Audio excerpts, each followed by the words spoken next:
Good day, everybody. Welcome to today's Guiricast live as Malaga are at home in La Rosaleda against Eibar from up in the Basque Country. I'm Nick Bell, your host for today, and I'm joined by the one and only Luke Chambers once again. Luke, how you doing? You all right? Buenas, amigo. I am very well, thank you. Excited about this one. It seems like we've been away for quite a while. How about you? Yeah, not doing too bad. Just back from a few days in France, Disneylanding. So my feet are a bit sore. Let's put it that way. But other than that, I'm all good. I'm all good. So looking forward to this one as well. More importantly, I think you know, I don't know about you, Billy. I'm in a bit of a weird situation, Malaga, because I'm like not angry that they're not losing, but I'm also a bit like, I've not felt a win in a while. You know what I mean? I think the last win I saw, I was there in Huesca. It just feels like a bit underwhelming at the moment. Is probably the way I describe it. What about you? Yeah, it's crazy, mate. I mean, I put the tweet out midweek. What is it with? Excuse me. We've won 2, lost 1, and drawn 8. Like, I asked the question: are we good? Are we bad? Like, it's strange. We're unbeaten in 4. We haven't won in 6.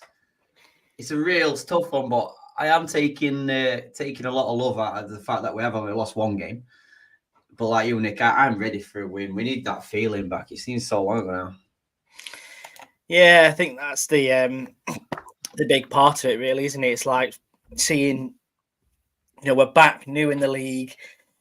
We kind of wouldn't have expected it to go this way, to have lost 1 game so far this season. It's been a bit like, well, actually, yeah, that's pretty decent, but it's fallen into that same old trap that I think we fell into last year a lot more, where you just end up drawing games, and before you know it, you can get pulled back in quite easily to the into the mess, really, can't you? So it's it'll be interesting though. Eibar are obviously a very good side. The last, I think, 3 seasons they've been involved in the playoff campaigns. Basically running close but no cigar. And it'll be interesting to see where they do end up this season. And I suppose they started this season well. I think obviously it's slowed down a little bit of late. I don't think they've won in the last 3 games, if I remember rightly. So, we can take some positives in that. Yeah, I mean, they've only won once away from home this season. They've lost 3 times away, whereas ourselves, again, we've played 6 and drawn 6 away from home, which is surreal. But I also think it's fantastic. I mean, a big talking point in the summertime when we said you've always got to respect a point on the road in this league, and Malaga really are doing that. It's maybe at La Rosaleda where, granted, we've only lost 1 game. It's these kind of games where we really need to show that we are the business in this league. But today is not going to be an easy game. Like, Eibar, a good team. They had many good years in La Liga. They very much came out of the well. They came out of nowhere, didn't they, Eibar, when you think about it? Yeah, well, obviously they also had a huge, a great time in the top league as well, didn't they, Luke? Sitting at the top table for many years, against the grain of things, really, considering the size of the club, considering where they are in the the state of the nation as well, next to 2 massive teams in that neck of the woods.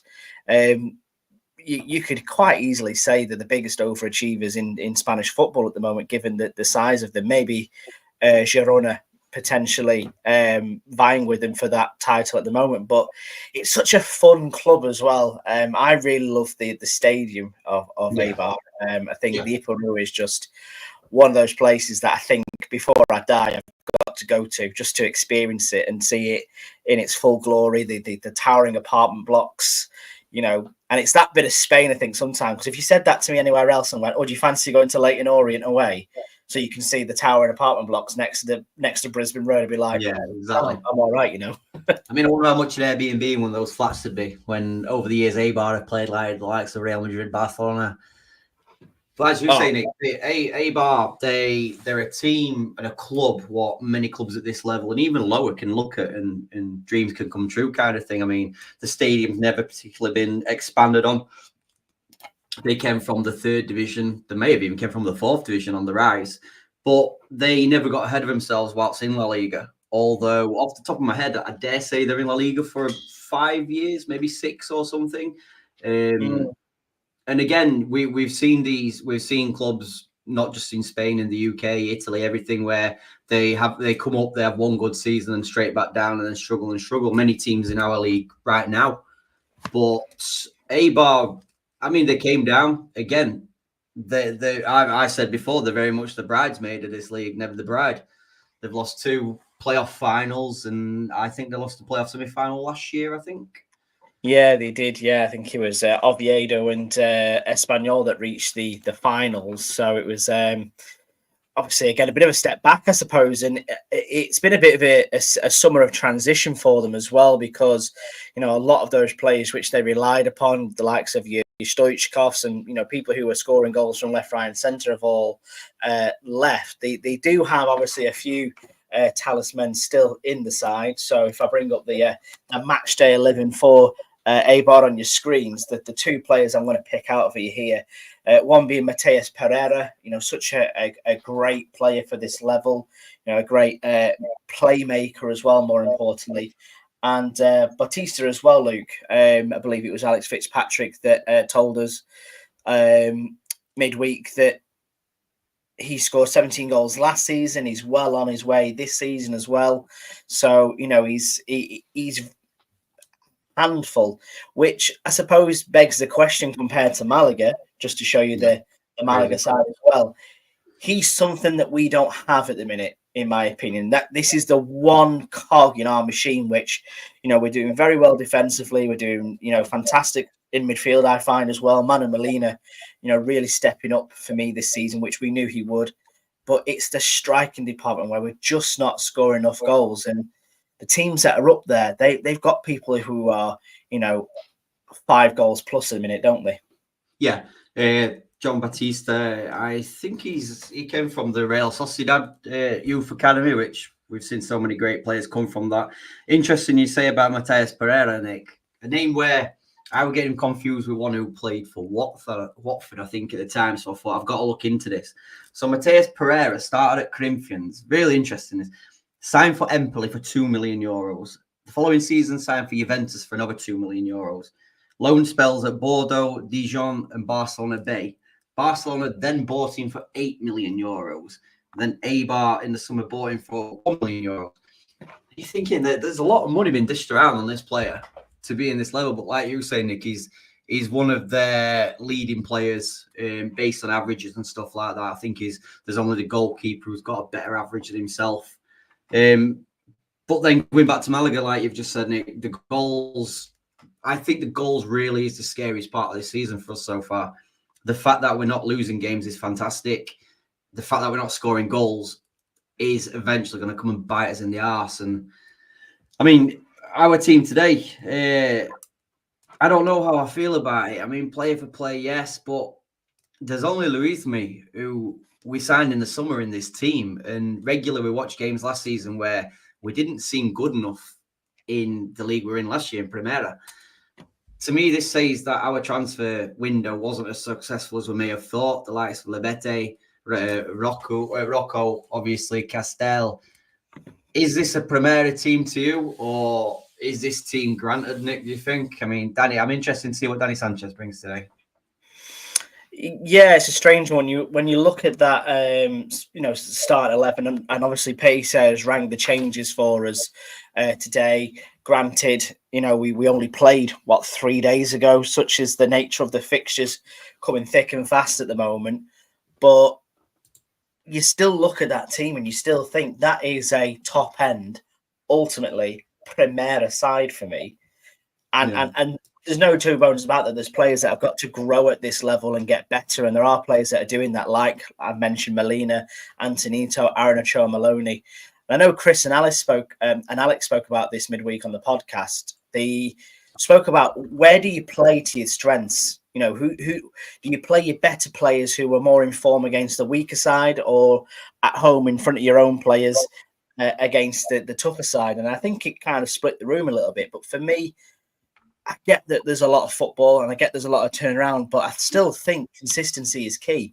And even if it was a game that you played a few days ago, it wasn't the most intense game of football you've ever watched. No, Certainly wasn't for what I saw of it. So I think players that are key, like Antonito, players like Aaron Maloney, who are magic this season, I suppose, could quite easily have played this game as well. Because then you're looking at their replacements, as we've mentioned, and you're looking at Danny Lorenzo, for example. We know there's a good player in there. There's no two ways about it. Is he a good Segunda player? He's yet to prove himself. And this season, I think he's finding it difficult to find his feet. Same with Kevin to a lesser extent. I think Kevin is having a good season by all accounts, but is he going to bring you as much threat as Antonito has as of late? Probably not. So for me, this starting 11 doesn't fill me with confidence when we really need to get a win on the board at home against a team that's not won in the last three. And I'm just a bit concerned that it's not there for me at the minute. See, I didn't quite understand the lineup midweek against Tenerife. I mean, like you've just said, and like the guy said on the podcast regarding resting players. We all support British teams. Yourself, a Blackpool fan, they play Saturday, Tuesday. The Spaniards, this is the first midweek game of the season, and we're already talking about fatigue and stuff like that. But why are these players sat on the bench after making a 2-hour flight to Tenerife? Like, where's the rest? If you're rested, you're left at home, aren't you? I mean, if you made the plane, surely then players want to be playing 90 minutes rather than thinking, yeah, I'm a little bit fatigued, so I'll jump on a plane for 2 hours there and 2 hours back, and last 10 minutes will do me. It doesn't really make sense to me. I'm personally happy with a point midweek because I just had a bad feeling playing against the bottom of the league who to put it bluntly, have been shite this season. Pepe Mel has turned them around a bit, but again, if somebody offered me a point in every single game away from home this season, as it's going so far, I would snatch that. I would snatch their hands off. It's games like today, like we mentioned earlier. If we can get this 3 points to take us up the league a little bit more, then we start looking at the 5 games unbeaten rather than the no winning 6 and just the more negative comments. I mean, like Cal said, Cal's not a fan of Kevin, Lorenzo, Rubia front 3. I do believe Danny Lorenzo will be playing slightly deeper alongside Manu and Luis Me. I hope this isn't going to leave Dione stranded up top on his own because Kevin tends to want to stay out wide, doesn't he? Well, that's the big thing that we need to be aware of, and I think that's where Aaron Maloney especially has been a revelation for us this season. It's getting somebody who can get close to your number 9 and provide either a foil to play off or a second striker role essentially, and try and get a shot off from distance. But for me, Dan Lorenzo's not been that player this season. He's not been getting close enough to the striker, and that leaves that massive gap where, essentially somewhere like Eibar, you look at like a Mateus Pereira, if he decides to drop deep and pick a ball up deep and picks it up in there with no challenge whatsoever, then he gets to run the show. He gets to pick the passes he wants to pick without any kind of pressure. So it's an interesting one, but we've seen Danny Lorenzo do that last season. He came in January, I think it was against Intercity, that he really sort of like got his teeth into his play, picked up some form, and went from strength to strength. Again, I look at it and go, well, I'll tell you what, if we're not going to play Aaron Maloney there, is Danny Lorenzo the only option we've got? No, he's not. We can put LaRubia in there. We could even put Kevin in there, maybe. Or Dione could play there, and you could play Castell up top, and you could have maybe an interchanging front forward too. I just don't think he's the answer at the minute. And this isn't going to be the game where he can make that change. Do you know what I mean? I wouldn't have thought so. I mean, to be fair, last season, if any of this team, I would have put money on Danny Lorenzo being the player to make the progression. With how he finished the back end of last season, well, from January onwards, he had 3 or 4 great months for us. But he really has stalled. I know, again, he's one of them players who can play 6 games and then he misses 3 through injury and stuff like that. Very much like Kevin, very much like LaRubia. a lot of these young Malaguistas who came through and stuff, they're capable of performing great things for the club. It's just consistency. Stevie Jackson, afternoon, mate. Everybody, get your what would your front three be? Ideal, everybody's fit. What is the ideal front three in your mind for us?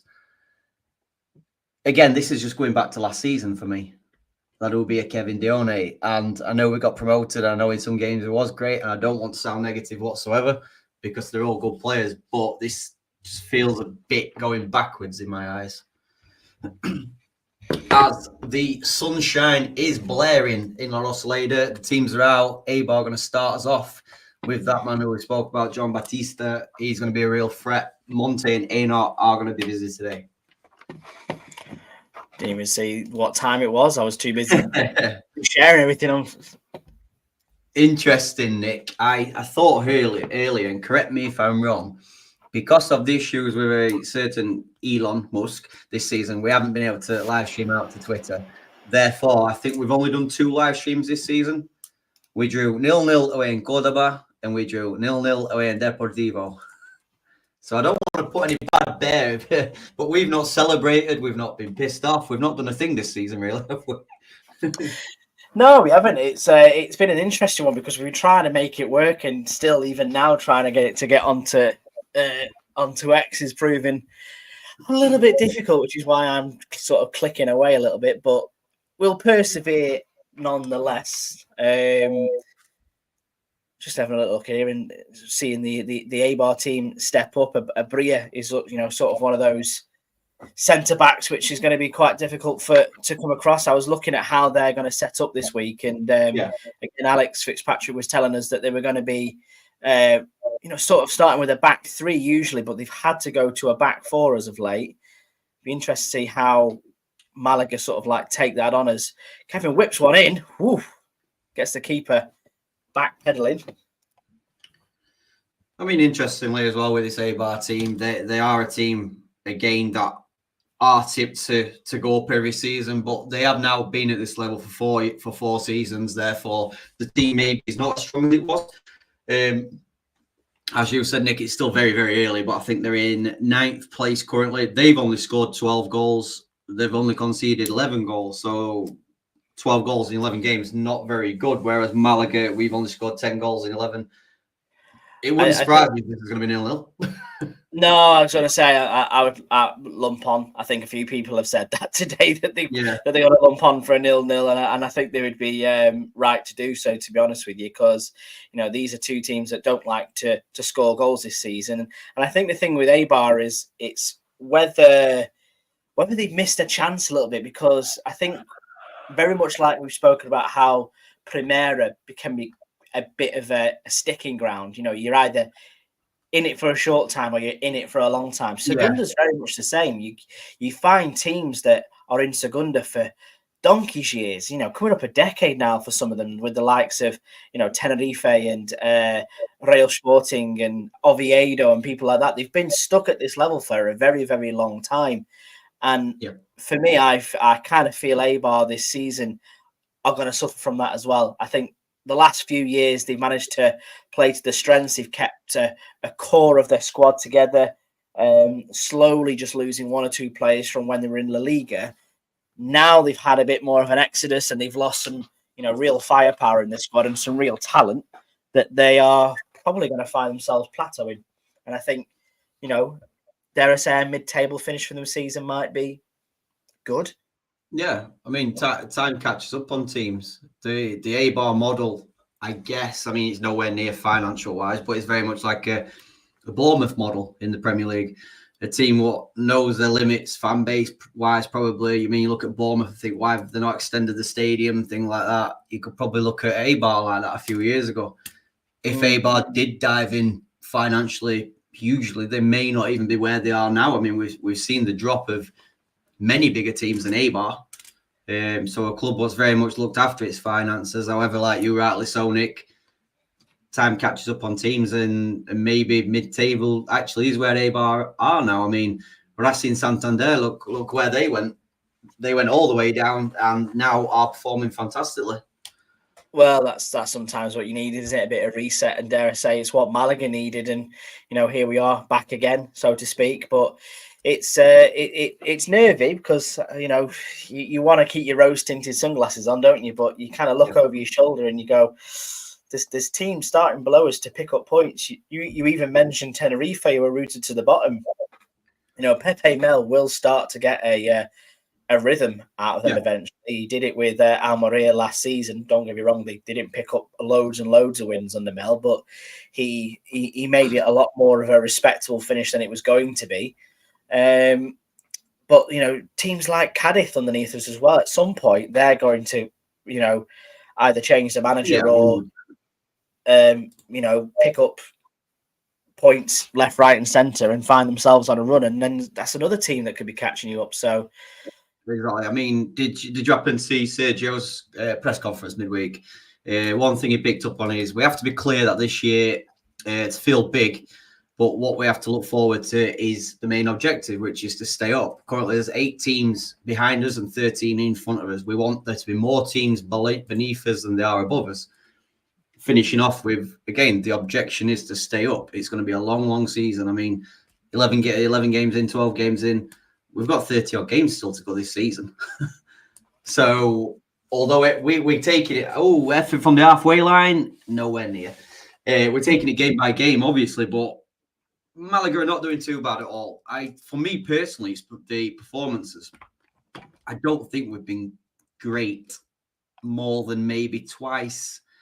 Albacete at home for a different reason. Obviously, it were full hands to deck, 10 men. Let's try and grind something out, and they did amazingly well to get the 3 points. As Eibar come through, and straight away Alfonso Herrero with a great save at his near post. They seem to be picking Danny Sanchez's side out already. Definitely a save what you'd expect Herrero to make, but one he had to make. Corner ball to Eibar. Paul Hennehan, afternoon lads, afternoon mi amigo. Eibar are starting to look dangerous already, but nothing too concerning, I won't say. Who's the Eibar? Do you know? It is. I just showed you. I'll have to try and get the name correctly here. Joseba Expereira. Did he play for Bilbao in the 90s? The name rings a bell. With a Basque name like that, you're either playing for one of the Basque clubs. I'm digging into this, and if it is him, he was a great player. But we made a mistake the last time we were on, didn't we? When we were on about the depot manager, Idiaquez for Derby. Yes. The guy's probably never even heard of Derby. Yeah, we full on chat about Derby County for a little while, which is always nice to have a chat about Derby. But for anybody looking, anybody watching it all, that was Exteberia, and he was a great talent for Bilbao. Oh, was that a second pot from halfway, or is that? Or am I just really behind? He's only 47 years old. He's a ween. He played 445 times for Bilbao. I knew there was something about the name. Anyway, sod Bilbao. Sod Bilbao. Are we surveying today? Got myself a 660 Victoria Malaga. I am watering, but in a Victoria glass. On the Agua. Did Disney take its toll? A couple of heavy heads at Disney. Yes, exactly. That is ultimately that's what it comes down to. I'm on a bit of a detox now. I need to eat some vegetables and drink some water, I think. See, I've just poured myself this canya. And in England, we'd take stick for a head like this. But we all know when we're out in España, when they pour those canyas for us, the head is a big ass head. Go on, ref. Surely, I was going to say that took the lines in a while. It happened right in front of him. It's slow there, wasn't it? Yeah. Are you on 9 minutes 50 odd? I am on 9 minutes and 55 seconds. Oh, we're bang on here then. Perfect. Are you watching it on a particular betting agency? I am watching it on an unnamed betting platform. The Guiricast does not support gambling. However, feel free to share your bets. It's a great way to watch some football. Like I said, I've still got the same. To be honest, like in the nicest possible way. What we 3 months into the season now, or would have been 3 months into the season. So I would have been 30 quid into FEF TV if we'd have stayed down. Yeah, I took a £5 in my betting account back in August, not spent it, and I've watched loads of football matches. So it's pound for pound, it's the best value for money you can get. Obviously, not as good as it was being free. Yeah. I dare say that I wish I was as controlled. I'm not saying what I've spent on any of my other betting accounts. This one. But I think I saw in the Telegram group that Lancashire Matt you can watch it on another particular betting agency today as well for free. This Segunda, for me, like I say, I've watched Segunda on Bet365 for many years now. I think it's a good service what they offer. I don't know why it's always on there, but you can watch every single Segunda game on it. Yeah, well, like I say, obviously it's not better than it was when it was free, like the last 5 years. Then seemingly we've come up and then it's gone really expensive. But it's like I was looking at the Premier Sports schedule before this, thinking, well, I know there's a 1 o'clock game in La Liga. I think is it Leganés against somebody that's kicked off? Yeah, Lega today. Yeah, and I was like, fair enough, that's fine. But then I looked on what was on the streaming service, right? And there's nothing on right now. There's 2 streaming service channels, which are like extra channels, and there's nothing on them at the minute. Depor against Racing is on at 3 o'clock after this game finishes.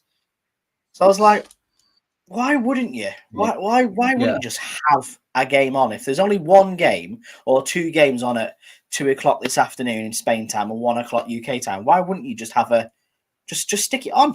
Don't even need to have commentary like we are now. Sorry, Nick. Eibar were very much sticking it on us there again from this left-hand side. Malaga half deal with it, and away we go. We're very, very deep here. We are, and you're absolutely right. 13 minutes in here, haven't they? Yeah, we haven't started this game like we're effectively at the same level. Seems very much like a cup fixture, maybe like a Copa del Rey of last season. Don't really understand why we are so deep in La Rosaleda. We should be taking a game to anybody. But yeah, just going back to the streaming thing, Matt. I'll let Paul just says I've gone for the Golf Stadium app. Paul, I know you were diving heavily into it last week. How's it going? Is it working well for you? I have got my Vamos on telly, but I do believe that is a minute behind, so we can't do a live stream without that. And again, Eibar coming forward. It's a strange one. It's just it's how pixelated it is for me, because I'm looking at the game, and that's the only thing that gets me with this service. It's just like it's like watching on a telly from back in the bloody 90s. Yeah, the one thing what winds me up, and I never quite understand it, is if you're watching it on your phone, you can put it on full screen, put it on the iPad. It's basically pick and choose if you can put it on a full screen. It don't really make sense. If you're on a full screen, I'd have no issues. But obviously, I mean, to be fair, it's on the phone bang in front of me. It's similar to last season, Nick. Before we had FEF TV, we were sat here wondering how and when we're going to be able to watch Malaga. And this season, unfortunately, it's happened to happen on the season that we're back. That Segunda TV or whatever it was. They had a fantastic service, and then that just went. Like I say, it just seems daft. But Paul seems to have clocked onto it there. If you've got a VPN and sent to Spain, that Golf Stadium app seems to work quite fine, because I think we had a few people explore what you could use in terms of VPNs. I don't know, DAZN and Gold. They've got like technology, computer stuff that I'm not fully aware of. It's it. Is it? Malaga up! It's David LaRubia! No!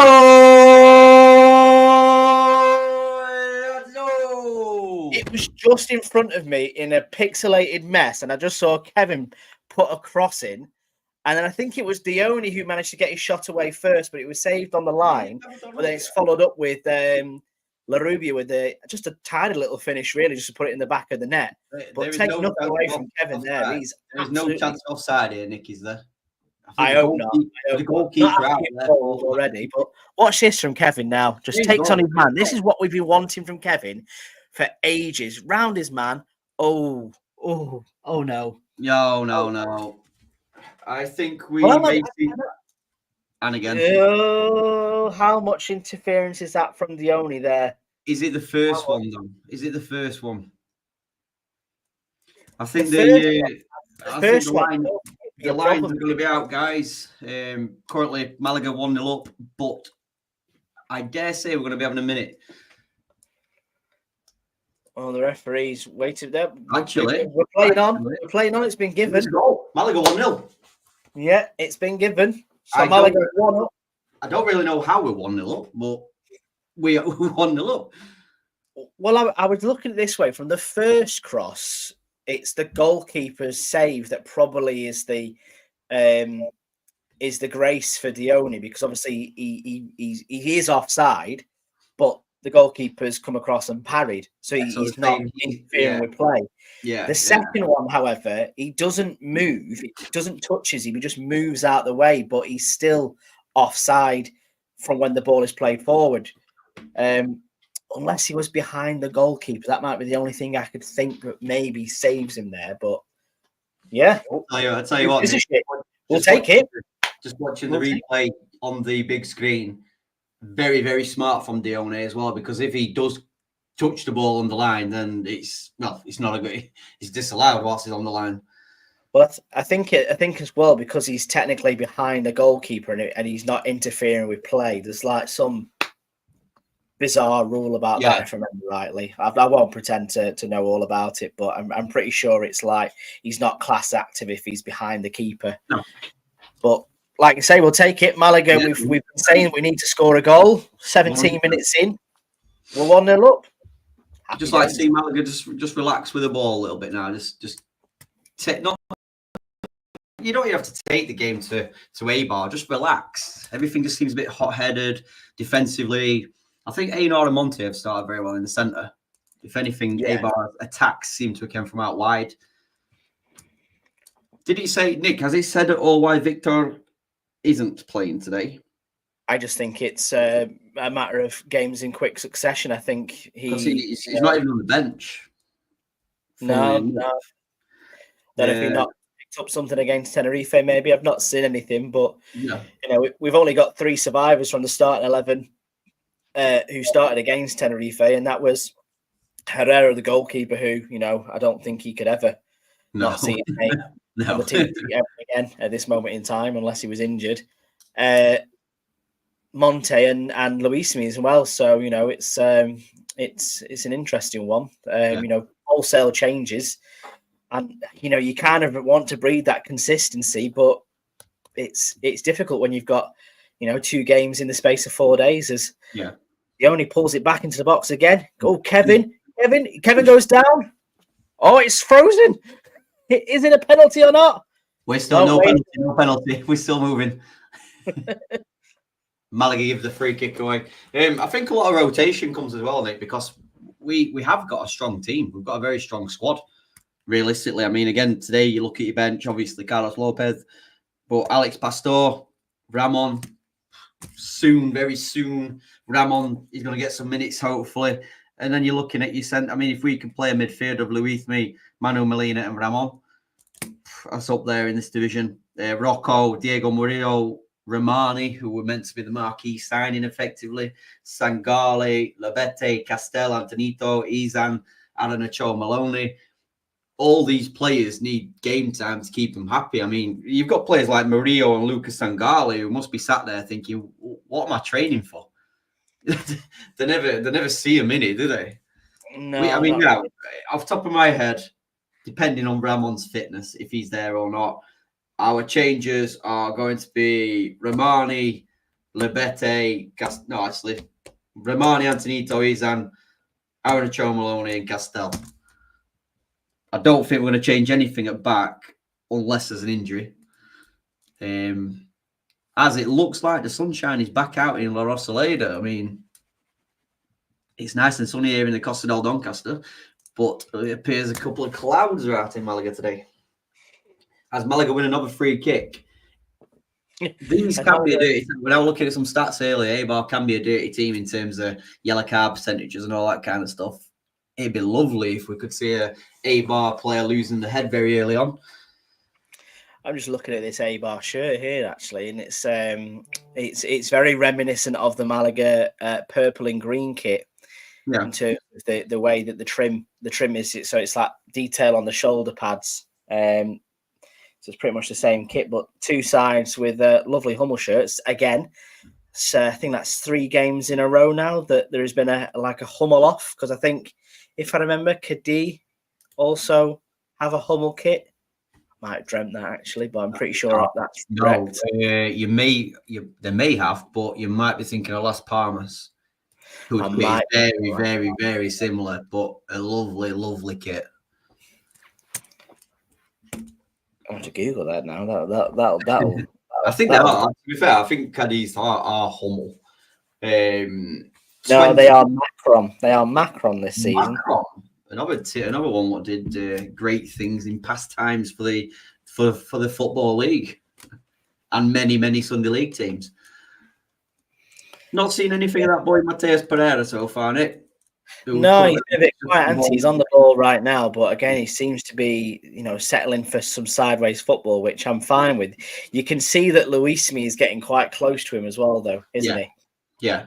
And there's no reason why a player of Luismi's talent can't do that. A lot of fans probably don't realise how much Luismi does for this team. Ooh, Kevin nearly snatches it off the defender. Yeah, a player like Luismi, a player we've got pure confidence in the centre of the park to always be committed to doing his job. He'll look after the ball, and he looks an absolute fucking unit with that skull cap on. He does, yeah, he does. I got the new FIFA the other week, and again, obviously, naturally, we need to start with a little Malaga save. Why not? See how far we can get. And he's on there, obviously, as a Malaga player, and he's even got the cap, which is great. Got the cap. Yeah, great thing about it is that when you go into a negotiation with him for contract. He doesn't. He sat at the table wearing his helmet. It's just like, okay, right. We're not quite there yet with the graphic. You can never be too sure. You can never be too sure, I'm telling you. 23 minutes in, Nick. Obviously, Malaga 1-0 up. Do you feel we need to do much more, or would you be happy with a structured performance now? Would we take a 1-0 win? Of course we would. But in terms of performance, what are you looking for? Or are you relatively happy? I'm relatively happy with the way Malaga have played so far, because I think, we said throughout the little preview we did on this show that we've been scarce on the attacking front. We've not managed to make a lot of chances. We've not been taking on our players as a lot recently. We've been leaving the striker isolated. And to be fair to Kevin Larrubia and Danny Lorenzo, they're doing exactly what we're asking of them. Kevin's taking on his men. Larrubia is there as a second striker to knock in, as he has done. And even, Danny Lorenzo's doing the right thing. He's there with Dione. He's being the legs for, the older statesman. So I've got no complaints so far. I think you're absolutely right that Malaga just need to keep hold of the ball, and instances like that where Lorenzo doesn't need to try and take on his man on his own halfway line. He just needs to keep the ball for a bit longer, but just keep it settled with the way that go. Oh, and Dione nearly getting the ball back there. Eibar in trouble here, and it's a big clearance from the keeper. But again, as we mentioned before, Eibar aren't looking all that confident, if I'm honest with you. No, they look like a team who can definitely be got at the back. Just for everybody else in the comments, the same question goes to you guys.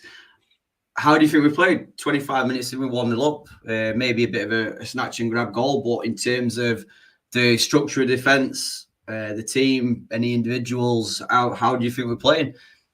Individually, I don't think there's anybody really who's stood out so far, but that could mean positional, defensively wise, anything. Like I've just said about Luis, mate. There's players out there who are unnoticed but do the job perfectly well.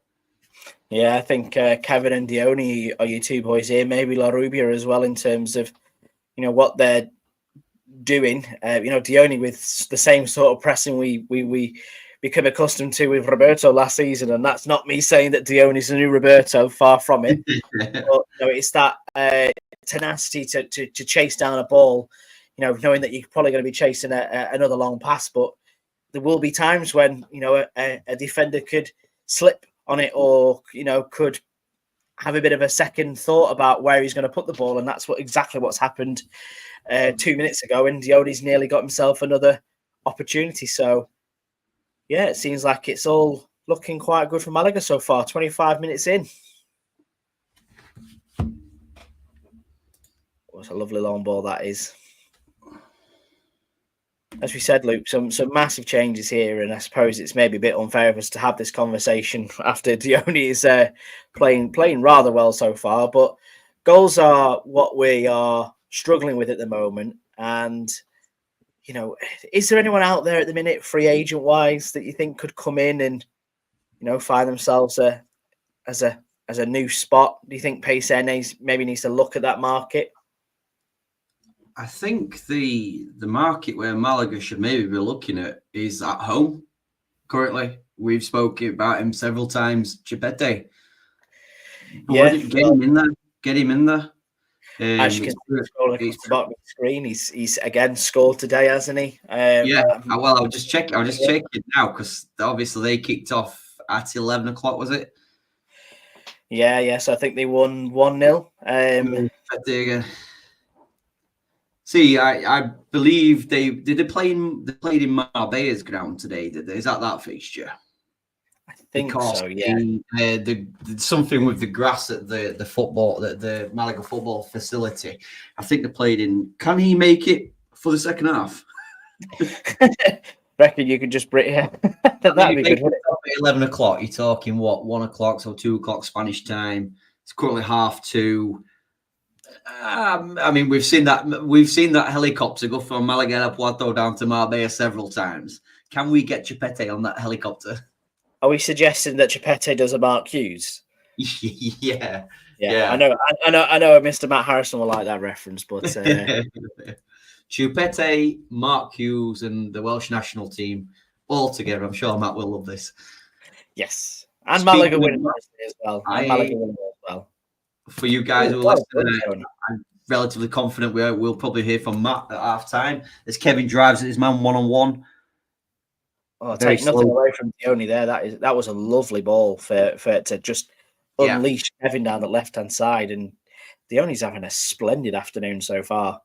What has Dione done over the summer, Nick? Because I still won't go back on the fact that I gave him my jumbo of the season last season at that level. I expected a hell of a lot more. He didn't really look fit. He looked relatively old. Whereas this season, he looks a totally different player. He looks hungry, like there. Yes, he's been tackled, but he's trying to take his man on before getting an effort away. Last season, everything was very lackadaisical. Yeah, you know what? For Dione, I think it's the opportunity to make himself the number one. I think at a certain point after a few games last season, when Roberto's, I think within the first 8 games, Roberto had scored something like 4 goals, and he made himself indispensable. And it was right. We're building the strike force around Roberto, so you will be playing second fiddle. You won't be playing in that central striking role as often as you would like, or it will be a bit part performance. But he hasn't got that pressure this season. He's gone back in on a level playing field. We've got Rocco Batorina and Sergio Castel to compete with him. And I think at the minute he's proven that, well, actually, I'm the alpha here. You know what I mean? Like, I'm the one who's going to score the goals. I'm the one who's the Malaga man, the most experienced striker out the 3 of us. The top scorer in the Spanish third tier in history. fuck it, I'm going to go for it. And I think maybe that's what he's thriving off at the minute, that he's not in, a competition with some 20-year-old hot striker who's just, started playing for Spain under 21s, with the greatest respect to Rocco and to Castel. It totally makes sense what you're saying. It's like as David La Rubia drives at his man again from the opposite side, unleashes an effort. Just far. Much better from David La Rubia, who I do think David La Rubia has had a much better season this season. Very much like Dione. He looks hungrier. He looks fitter. Just going back to Dione, Nick, like you say, it's like a sign of appreciation. He's worked his bollocks off for so many years, bagging goals for fun in Primera. What did we see before? Had he played about 10 games at this level or something? It's like like all these players, you know yourself, and very much like all of us who are listening now, it's very easy to fall in love with his football club. A lot of these players have done that, and people like Dione and that they want to play for that shield. Very much like a Danny Sanchez of last season. The appreciation of Sanchez last season, maybe not the greatest players, but every social media, every celebration, everything, he was the head of it. This season, for me, Danny Sanchez has met his level, like a couple of these guys have. But whilst they're wearing that shirt, we'll all be 100% behind him. Oh, absolutely. And Malaga at the minute playing with a swagger. I don't know if you just saw some of the play from Kevin a minute ago, where he was just waltzing in and around football players as if they weren't there, really. Do you think it takes Malaga a bit of time still, Nick, to adapt to a game? I think what they're doing better, and so much better this season, is the amount of times we watched them play last season, and it'd take 45 minutes for them to get going. I think they've very quickly realised you can't afford that at this level. You don't have that much time. Yeah, you can't, be afforded that long to get into a game. You've got to take the initiative, which is what a lot of teams do at this level as well. Which is, why you look at teams like Racing Santander. I think they've got some mad stat, like they've scored the majority of their goals in the first 20 minutes. Yeah, and and that's why they're top of the league, and not running away with it, but they've got a nice little cushion between themselves and the playoff picture at the minute. So, it's like you say with stats there, Nick. I was clicking about before the game. Obviously, as the Guiricast are very professional. For Malaga, like we said, in terms of goals, we're not very good at scoring them, and very much our big chances per game percentage, we average 0.9 big chances per game. So that's effectively, we very rarely talk about, he's missed a sitter there, because it doesn't happen. It's not happened for us. We do create. We average 9.9, so I'm calling that a 10 shots per game, but they are all over the pitch by the sounds. How many players have we? I've got a question for you after this one, Nick. How many players have Malaga used so far this season? Bearing in mind this is the 12th game. Oh, I'm going to say it's something mad, like only 19, something like that. Quite the opposite. We've used 31 players. 30 what? Yeah, so 31 players. The lead on question to that, I guess, is, does Sergio Pellicer, and this is to all you guys again in the comments, please get in, does Sergio Pellicer know his best 11 at the moment? I don't think he does. Definitely, we've played 31 different players this season. 31 different players. I mean, when you look at the, what is it now, 24 today, 23 of them would have played. I think there's only Ramon, and then you think of Haitam. We can't be far off. I was going to say, you might need to send me the list on that one. I can't even name 31 Malaga players. I'm calling Sofa scores out on this, by the way, guys. It's not me who's counted players per hand. I was going to say, I will try and unless they're counting like maybe Malagueño players, but we've only had one player step up from Malagueño, and that was Chupete. And you're thinking, right, let's have some fun. Right, so starting 11 today, obviously, you've got Herrero, Joaquin, Einar, Monte, Danny Sanchez, Molina, Luismi, Lorenzo, Larrubia, Dione, and Kevin. Right? That's your 11. Today's squad, Nick. Today's squad. There is only Lopez and Ramon who's not played. So that's, I think I've just counted 21 players. So then you've got Itam 22. Yeah. You've got Chupete, who came on in Granada.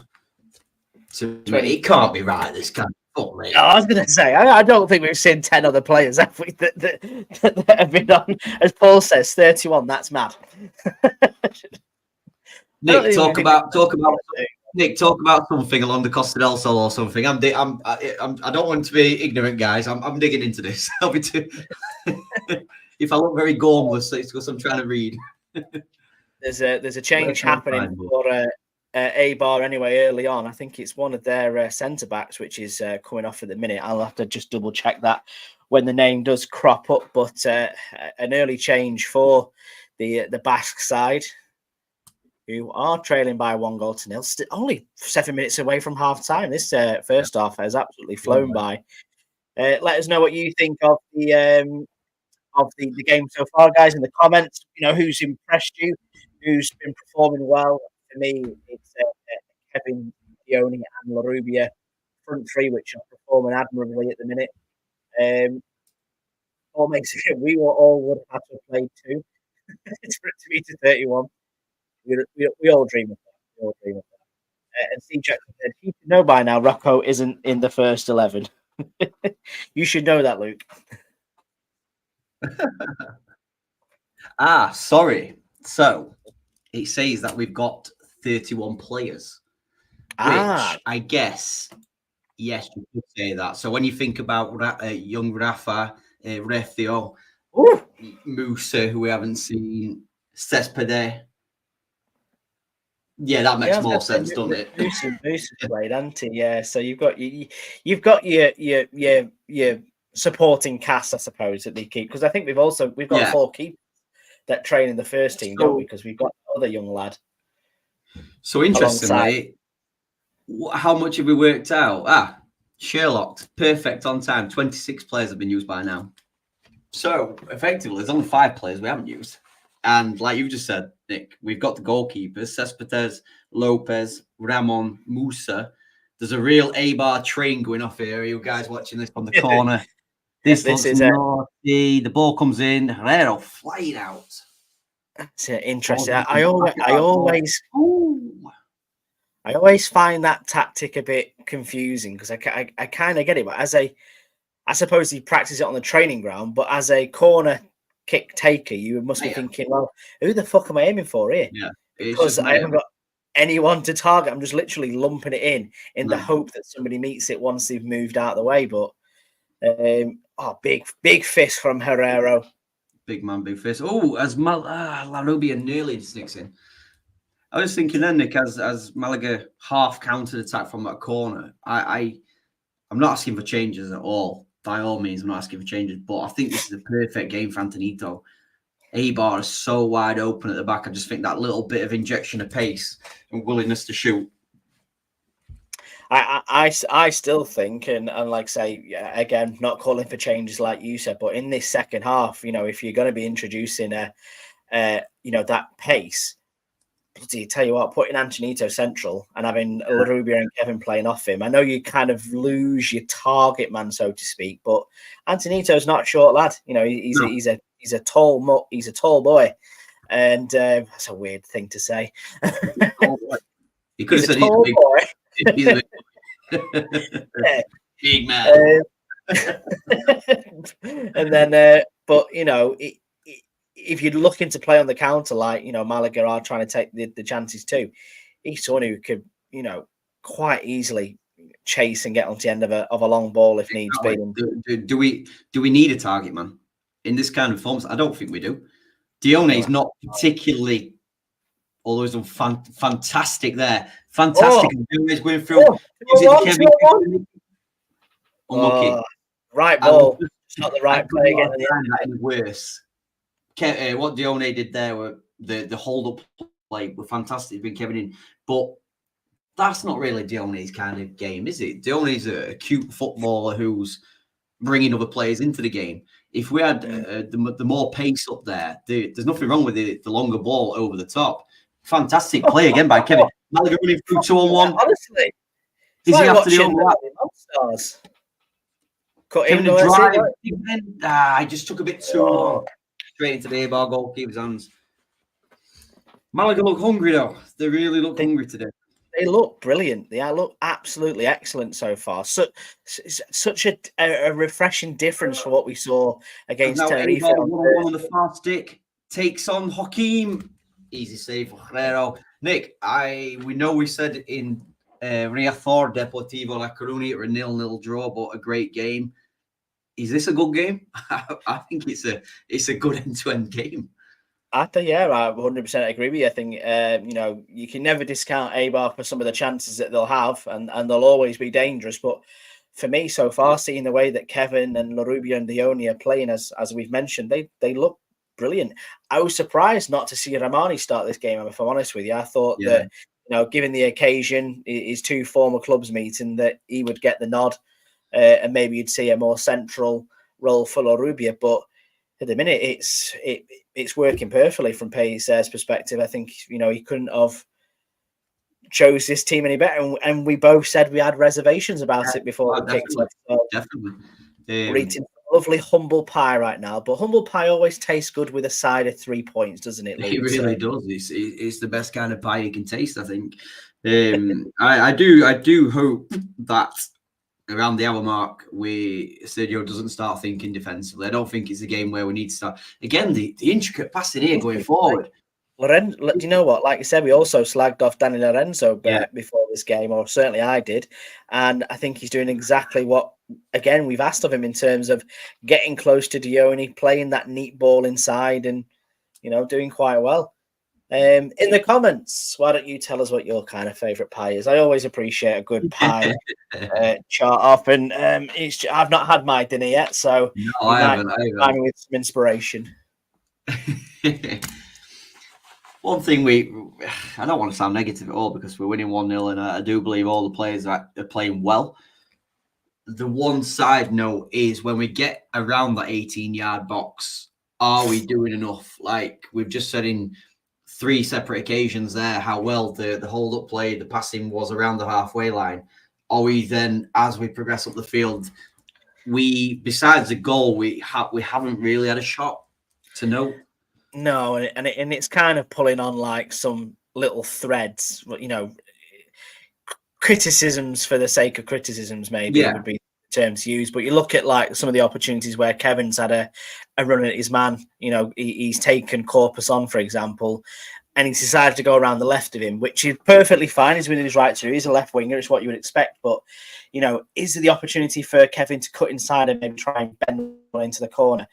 Maybe. Same with Larrubia as well. He's tried it a couple of times when he's cut inside and he's gone for the far post. That's the kind of thing you want to see from your supporting wingers. And, also pushing and shoving from me. I think Kevin's got what happened? You can't raise your hands and stuff like that. I mean, Kevin's got him now, hasn't he? Kevin's got him in his pocket. Yeah. He's got him rattled, hasn't he? Yeah, Kevin knows what he's doing. Give him a little Rabona or a binoculars thing, stood up ball. That'll see Corpus straight off the pitch. We can't do that though, otherwise there'll be riots. This is not good. This is not good to the cities. Our Russian friend, obviously. But we're gonna.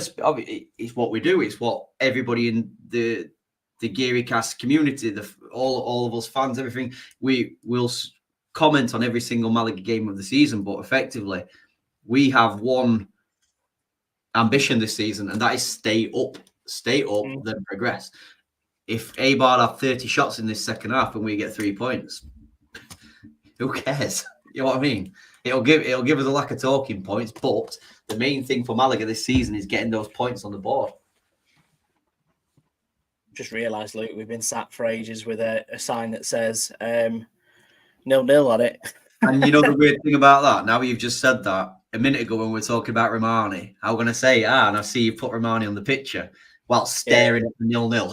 Yeah. This is the thing when you get up. when you get so into it, you're just like, yeah, okay, that's fine. You do. Well, I to be fair, I only put it on the Twitter about 20 minutes ago. I know we are live, but I know again we just the issues will be fixed in the forthcoming days, guys. And I know it don't affect any of you lot, but our numbers at the moment aren't quite as they were on the lives. But that is very much down to X not being available. But we think we've sorted that, Nick. Well, essentially, Elon is rinsing you, isn't he, Luke? That's possibly the only way to describe it. And we've now opted to pay them more money to get the streaming service, but now we're also in the sake of, all right, well, we can't do it until we got our blue tick, apparently. So yeah, it's not good. Just keep if anybody does notice in the next coming days that we have got a blue tick, we have not done this for the blue tick. A blue tick means absolutely sod all to my life. But the live streams, I mean, I'm not being funny. I was in Tarragona, obviously. I've seen the highlights. But if anybody who is new to the Guiricast or whatever wants to see what the lives are all about, head back to last season and see the show what Nick and Alex did in Tarragona. You'll feel every single emotion. You could even end up on a documentary. You could. It's been a shame so far this season. I mean, also the availability of us 5 members and so on, but we haven't had the consistency with the live streams effectively because of this standing issue with Twitter, which again we hope we've now sorted.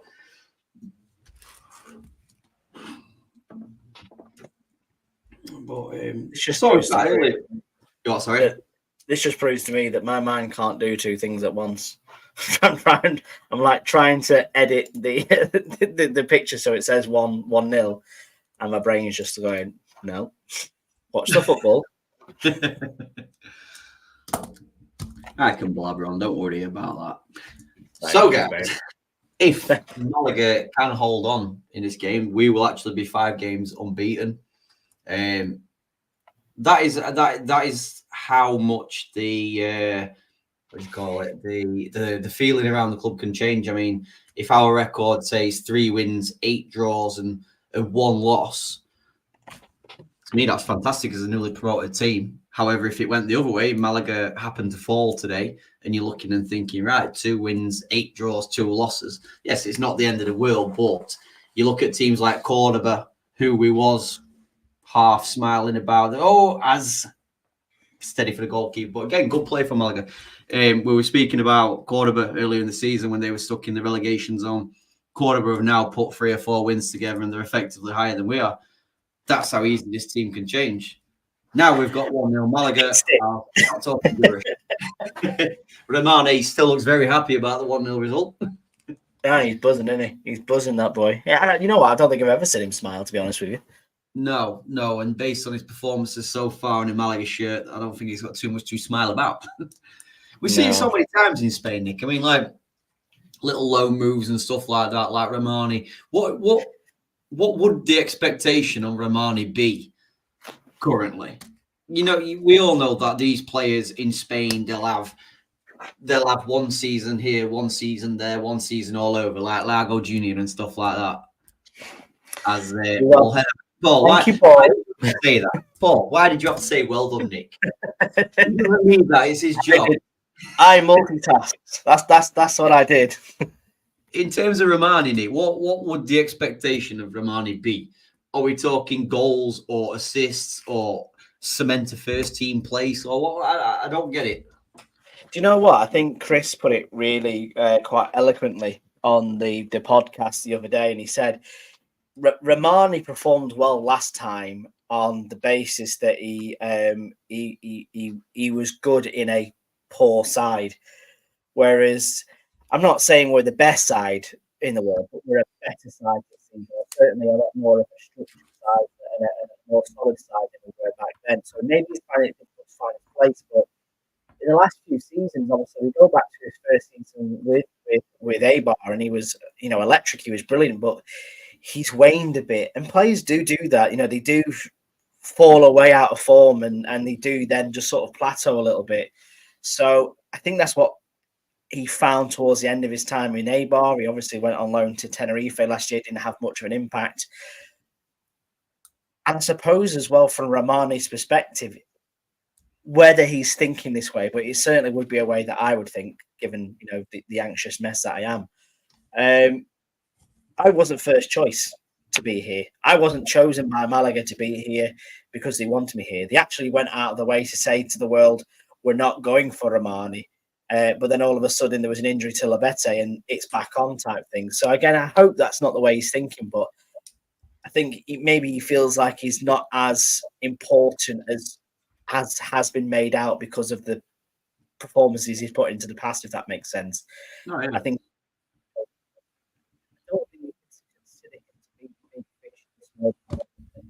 that he should be.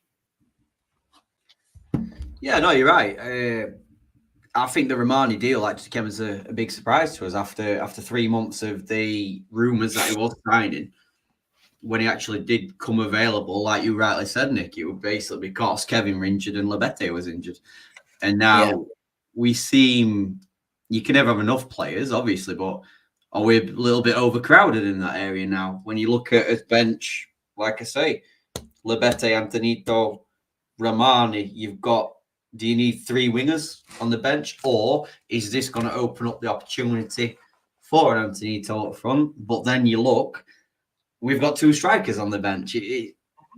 It's very awkward. I mean, defensively, Pastor and Murillo, I know he's a Moreno, must be a dream for a manager. Without blowing smoke up my own arsehole, I were that player who could play any position. For Sergio to have a player like Isa Moreno, you don't need to have 3 centre-halves on your bench because you've got a player like him who can play effectively anywhere on the pitch, I think. Well, you look at that in terms of, if you are a Musa or if you are a Murillo and you're thinking, right, well, where's my opportunity going to come from? You're essentially waiting for one of 3 defenders to get injured so you can have a spot on the bench. I know they are being named on the bench, but they know that they're not coming on first choice because if something happens to Einar or to Monte in this game, Pastor's coming on. Yeah. In the same way that if Pastor was on the pitch and something happened to him, that Einar or Monte would come on. So, it limits their opportunities to be effective. And I imagine it'd be the same with the wingers. You've only got 2 spots in a starting 11 for wingers. That's the fact of the matter. And when you've got a further 3 of them on the bench, I know Labete can also play centrally, as can Antonito. So, Romani can maybe put his hat on the fact that he's the only out-and-out winger. But at the minute, with the likes of the form of Antonito, the way Larubi is playing, Kevin today, he's not the big fish like we said he has been. And for him to get back to being that, there's only one thing he can do, and that is start to put in solid 8 out of 10 performances, start scoring goals, and he ain't doing that, unfortunately. And he doesn't look like he's going to start doing that either. No. I think regarding all of our wingers, they can all play that 10 role if need be. Do we play with a 10? I never think we do that. I think we play as like a pivot 3.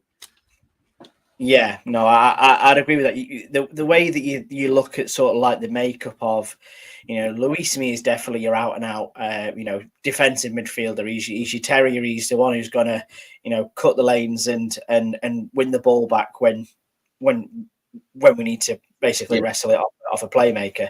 Molina is a deep lying playmaker for me. Those 4 passes that he makes, the amount of runs that he has, he's a luxury to have, but he's not going to play as a 10, or certainly not anymore. I think he did play as a 10 back in the day, but I think he sort of like acknowledged his limits a little bit in terms of how much running and how fast he can get.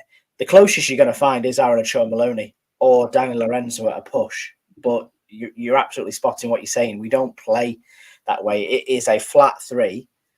And it's basically whoever can get as close to a striker can get there. But that's been the issue for me this season. We don't do that enough.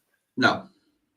And to be fair, again, in this league, what you find in Spain is a lot of teams don't go away to win games, if you know what I mean.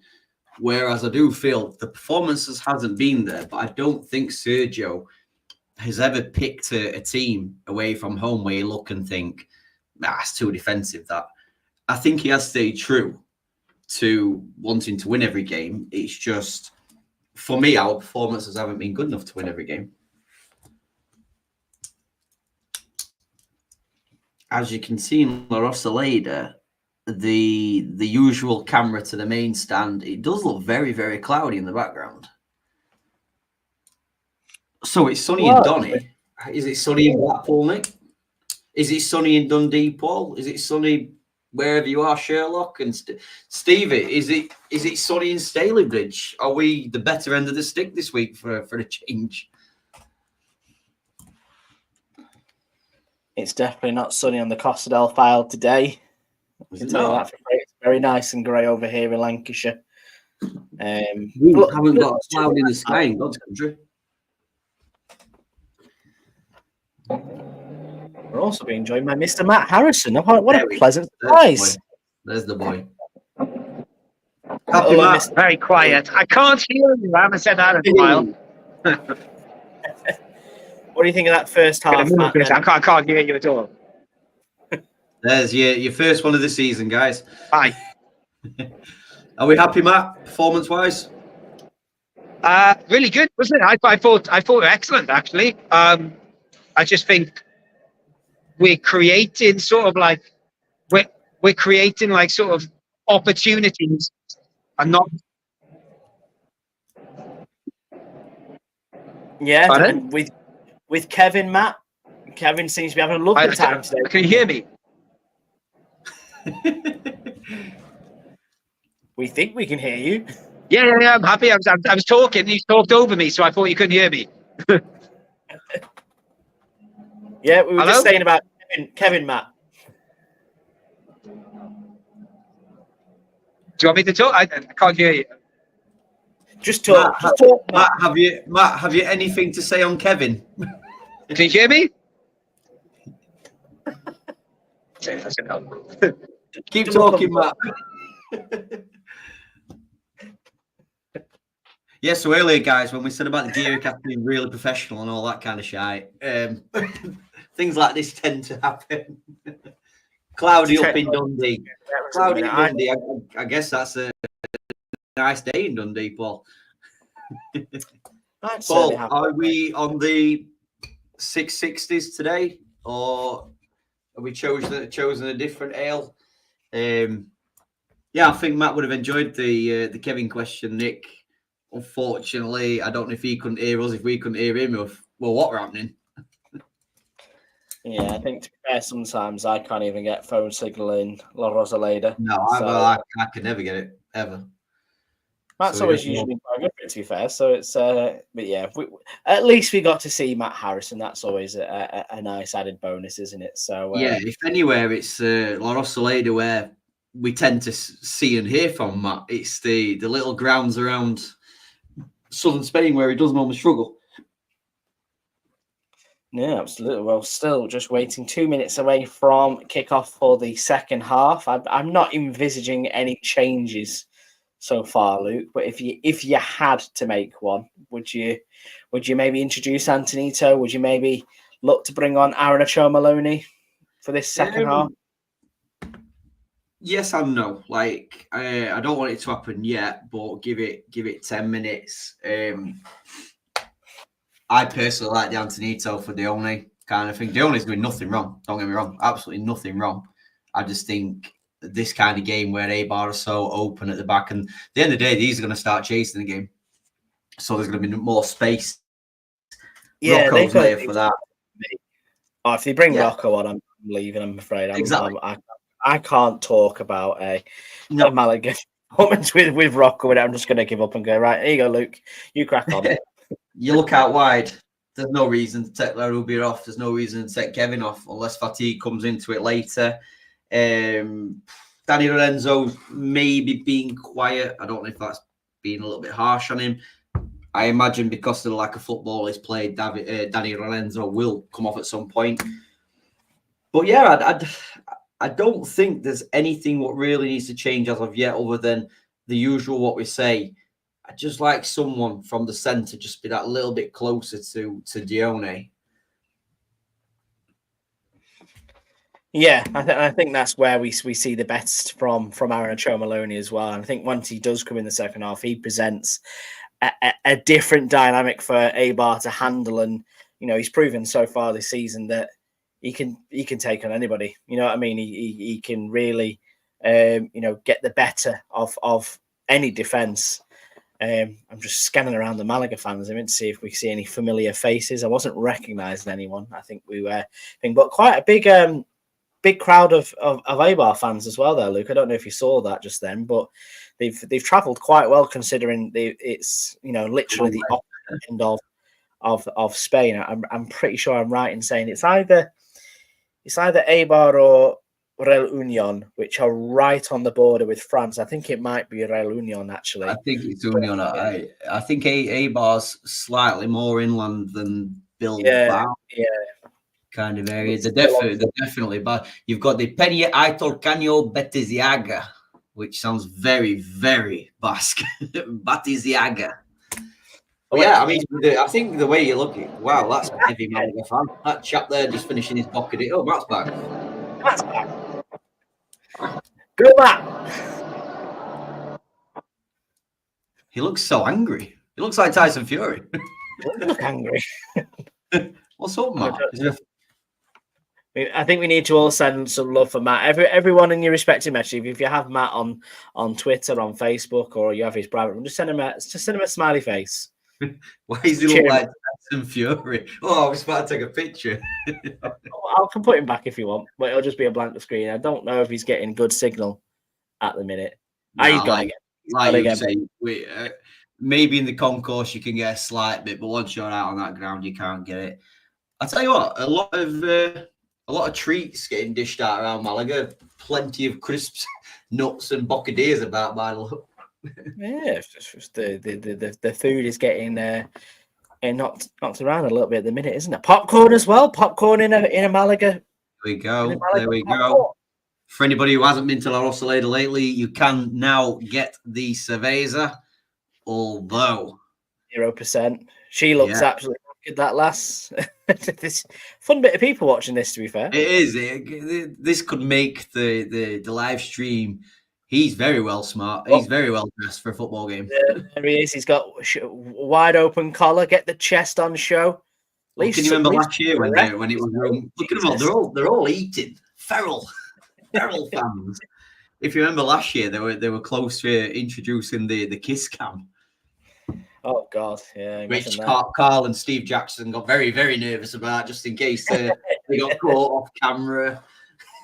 Even the Eibar fans have got something to eat as well. It's got to them plenty of times, but hats off to these Eibar fans who, I mean, I've had the conversation a few times.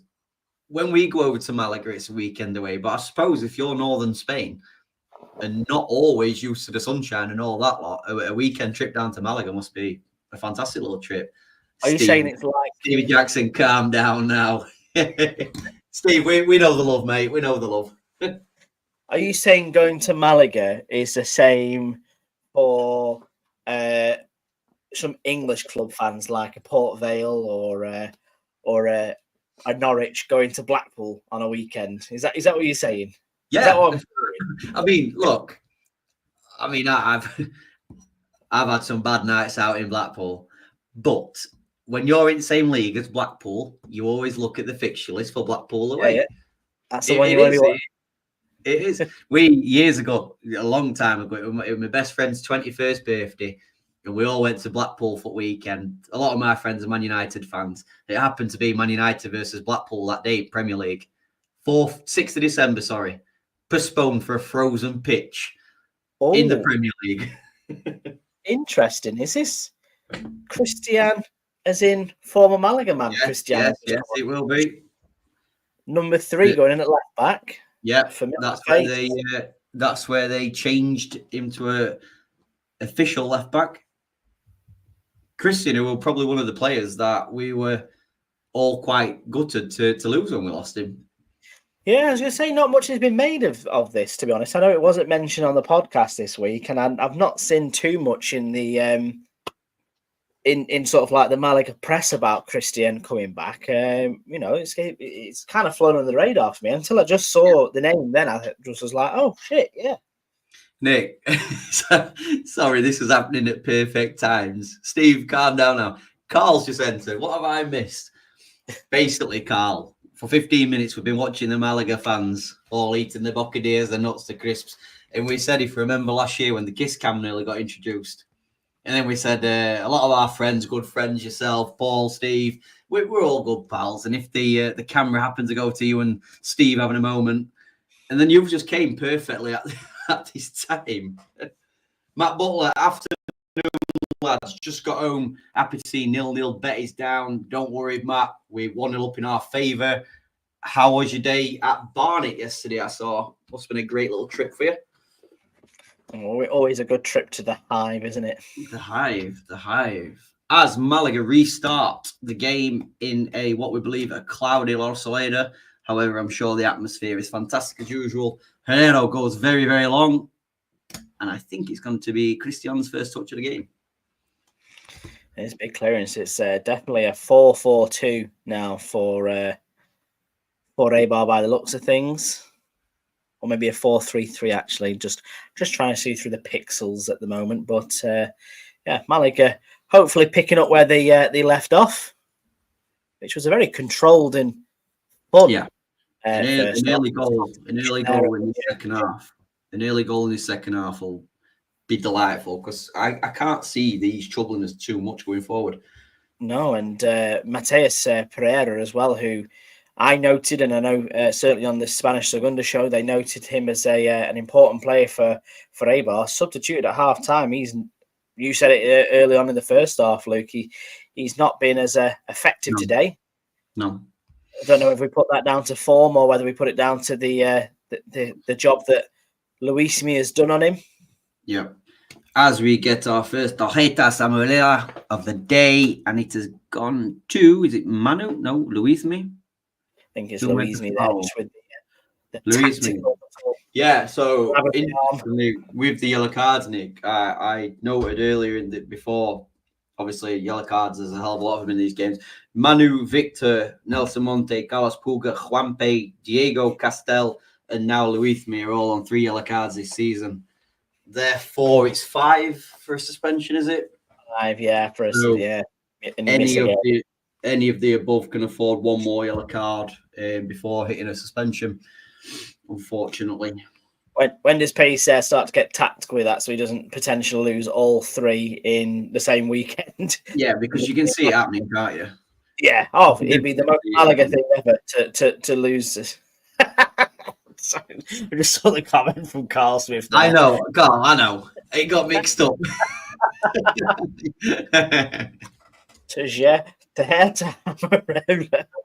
I was excited for my yellow card stat.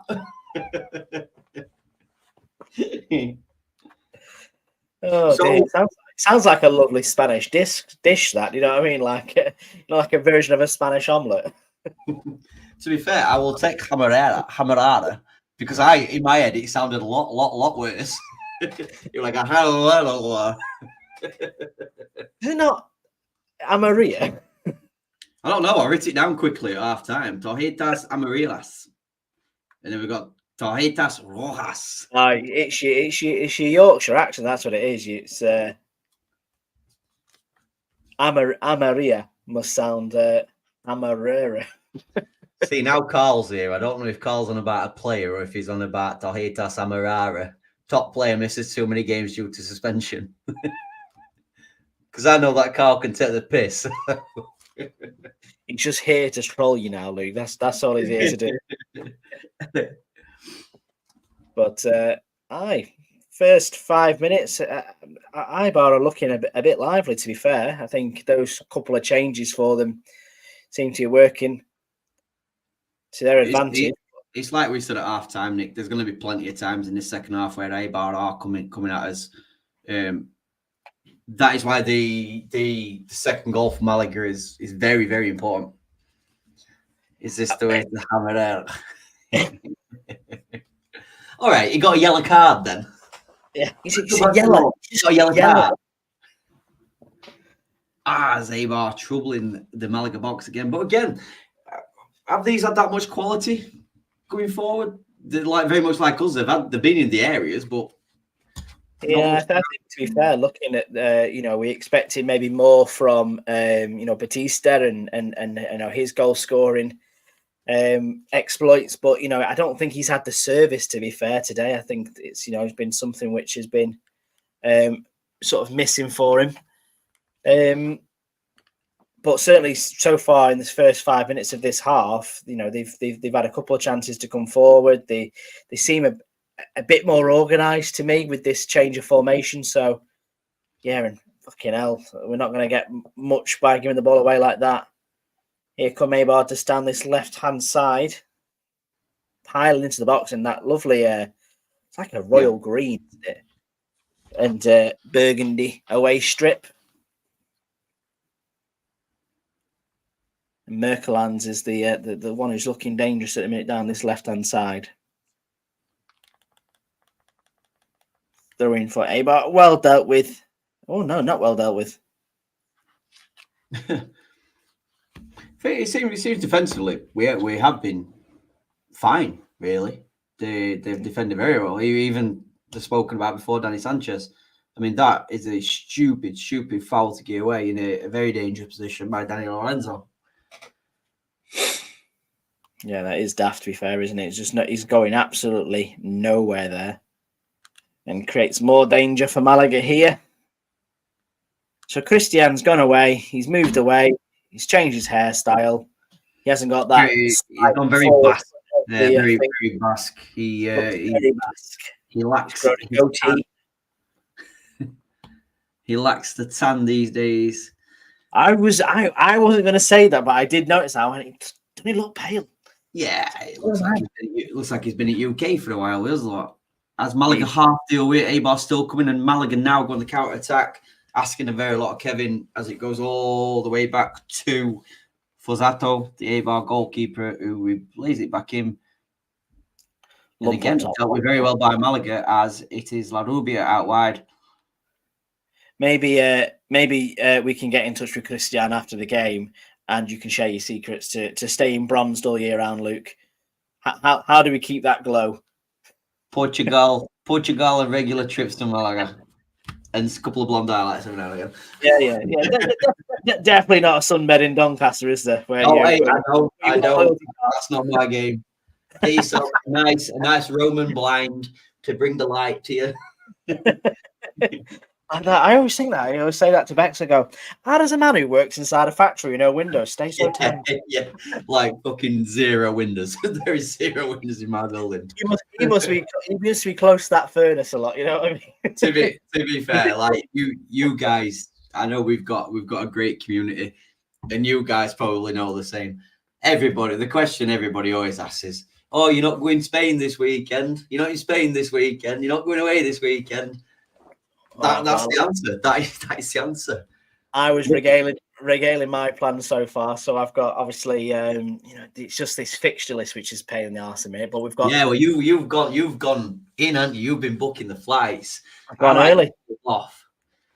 I've gone early. I'm gone. You know what? I'm going to. I never quite remember what the word is, but kind of like think positively, and bugger it. If I book it, it's going to happen. And I'm thinking, if Almeria comes off, that's a weekend I've got booked. But you know what? If I can't watch a Malaga game, at least I'm in Malaga, and I'll go and watch a local. I think Vélez Malaga at home that weekend, so I'll go and watch them.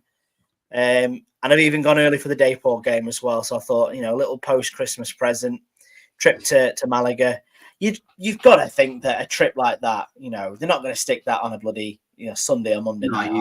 You'd like to think not, but the who is it? Have we got Zaragoza away? Is it what they put on a? Is it mid? No, what is it? Is it a Monday night? I mean, we've got Levante away.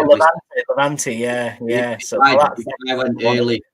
That Levante trip was very much on my radar. If I book that, that would have all gone tits up. And yeah, it would have been nice to see Valencia and all that shite, but I'm there for Malaga, if you know what I mean. Or like you've just said, the teams along the Costa del Sol. Yeah, Paul's got it right there. Pub with Paul if the Almeria and Depot games don't work. I'm all up for that. Yeah, well, actually, so Paul went early as well, but I've fully got. I mean, I'm there for the Racing game, which is just before Almeria. Fully hoping to be in Almeria as well, and we've got a VAR. The referee's going. This could be a penalty to Malaga. Yeah, it could be a pen to Malaga. Whilst we were talking about our travel plans, though, are we still, Luke? And I mentioned this last night to our Becks. Are we still Cartagena away? I'd like to think so. The one in February, Valentine's Day weekend. I would like to think so. What's he given here? I think it's the way it drops onto the back of his hand. So if you just watch here, yeah, but it will give as a foul. All away the only. It definitely is that. For anybody, I mean, for me personally, Nick, I think this would be very, very harsh if we get a penalty. Yeah, it's a bit soft for me because Lorenzo's going into the back of him as well. Yeah, but effectively, the Eibar players handballing it by diving. But I don't think that's penalty. You know, it's not as if Malaga get an option to press the button and say, no, we'd like that checked. No, VAR must be looking at this. And going, for me, but it's very rare the referee in Spain, especially, doesn't. It's whether the thing that gets me here is whether they think the ricochet could have been a goal scoring opportunity for Dion at the back post, and the hand takes it away. That is as much as I can maybe look into this, and if this comes off, then he's not give it. Yeah, well, no, I think that's right. I can't argue with that. Really, I don't think that's a penalty. Yeah, no, I think we would have been very, very lucky and very fortunate if he'd have given that. I think it would have been very soft. So, fair enough. I won't make any complaints about that. No, I can't either. I thought it was. I mean, it's showing you again on the big telly. If anything, it hits Danny Lorenzo's. Well, he kind of catches it first, doesn't he? Yeah. So you can't give a penalty for that. Yeah. Guys in the comments, I don't know if you agree. Penalty, no penalty for you. But the main thing is that it remains 1-0 to Malaga and no penalty has been given. The way I look at it, with things like that, you've always got to switch it round. And if that's going against your team, how are you taking it? We'd be there now saying it's fucking daylight robbery, wouldn't we? Yeah, absolutely. You'd be majorly pissed off if that was the case. But you know, fair play. They checked it. I was a bit confused why they did bring it back, to be honest, because enough time had passed for me for it to be considered a moot point. But you know, well, I thought it had gone. Hence why we're talking about travel things. Yeah. Like Carl says, handball by Danny Lorenzo first. Yeah, I couldn't agree more with you. Scooting back to travel quickly. I don't know if any of you guys are out, but one that we will definitely be out for is Cadiz at home early March. I know it falls on. We have a bit of a geary birthday time when it's myself, Paul, Keith's birthday, and we all generally try to get out for that first one in March. That should be a good day if everybody can or anybody can make it. Well, I will certainly try to. As Larubia wins the ball back up high. Did he need to bring that back? Did he need to bring that back then to book Christian? I was going to say he was away with it, but Christian with a little tug, and he's on for his Tejeta. He looks poorly. He does look ill. But now he's on a Hamaria. To Christian Rodriguez.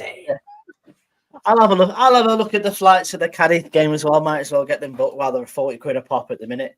And I think the one I might be out for in April, it's whoever we're playing on the weekend of the 6th. Who the bloody hell is that now?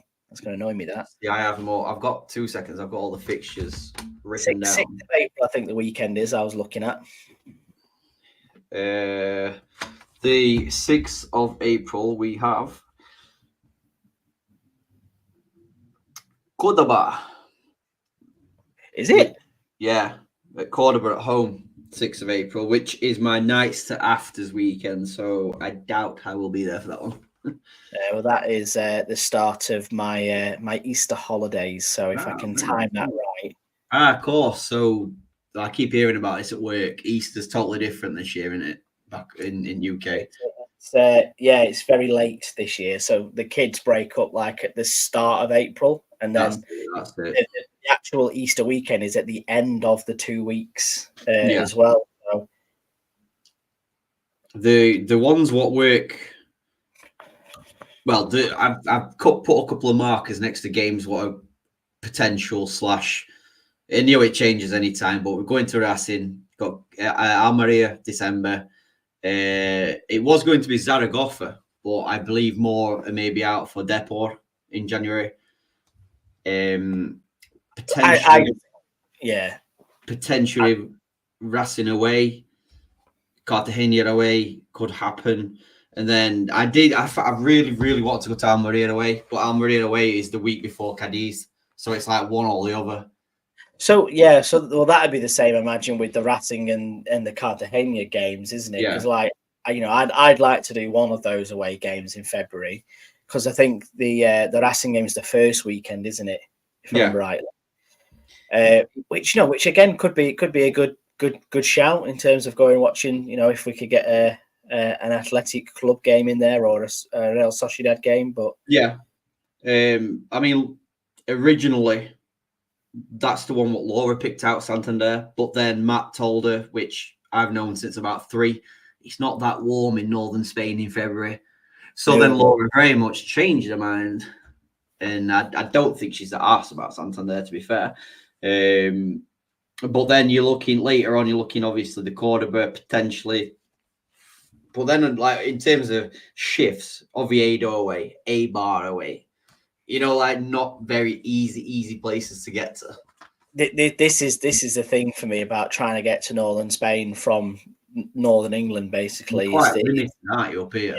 Yeah, you've got to go Luton and places like that. You're all right. We're down south, but up north, we get a Bilbao flight a couple of times a week from Manchester, I think it is. Yeah. So we'll have to wait and see on that, because I think that was the draw for the Cartagena game, wasn't it? Is that you could fly to Alicante quite easily. Yeah, we know how to play. That Christian left foot. Don't know who that was actually. No, it wasn't Christian, but yeah, plenty of football to look forward to now as well. But I think, like I say, as long as those drop quite nice on the weekend, it's a good thing about the Almeria game is even if it doesn't, or any of them, to be fair, we're also getting to the part of year where they don't put the games at 9 o'clock. So even if it is a Sunday game, it's still doable. Like now, it's at 2 o'clock in the afternoon, or it's at dinner time maybe. So it's a bit more palatable, and like I don't fly back on Sundays until like 10:30 at night, so it's a lot easier to handle. Just whilst we're on about games and stuff, I believe there's nobody really in the chat who is actually out in Spain currently, or if anybody's anybody's want to do some bet over the weekend and fancies doing something, the Estepona tickets are on sale via the Malaga website, €20. So if anybody fancies a bit of Copa del Rey, I know Joe Faint's going to make the little trip from Gibraltar to La Linea, is it, I believe? Yeah, to go to Real Balomplay, Lidense.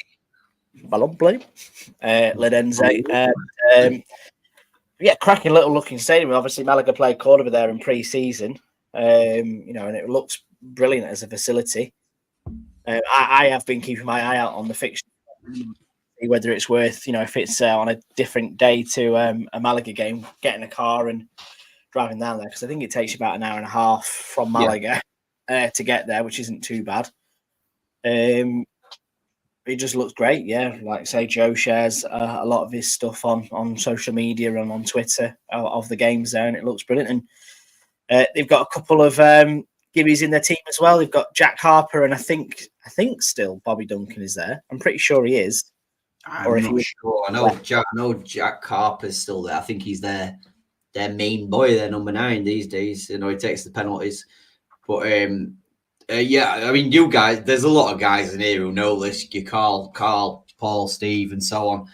But for anybody, when you're out there for Malaga, if you've got the time, check out the local football. Your Torremolinos, Atletico Benamiel, the Marbella teams, places like that. Like the non-league scene in the Costa del Sol is fantastic, and it's all so easy to get tickets for.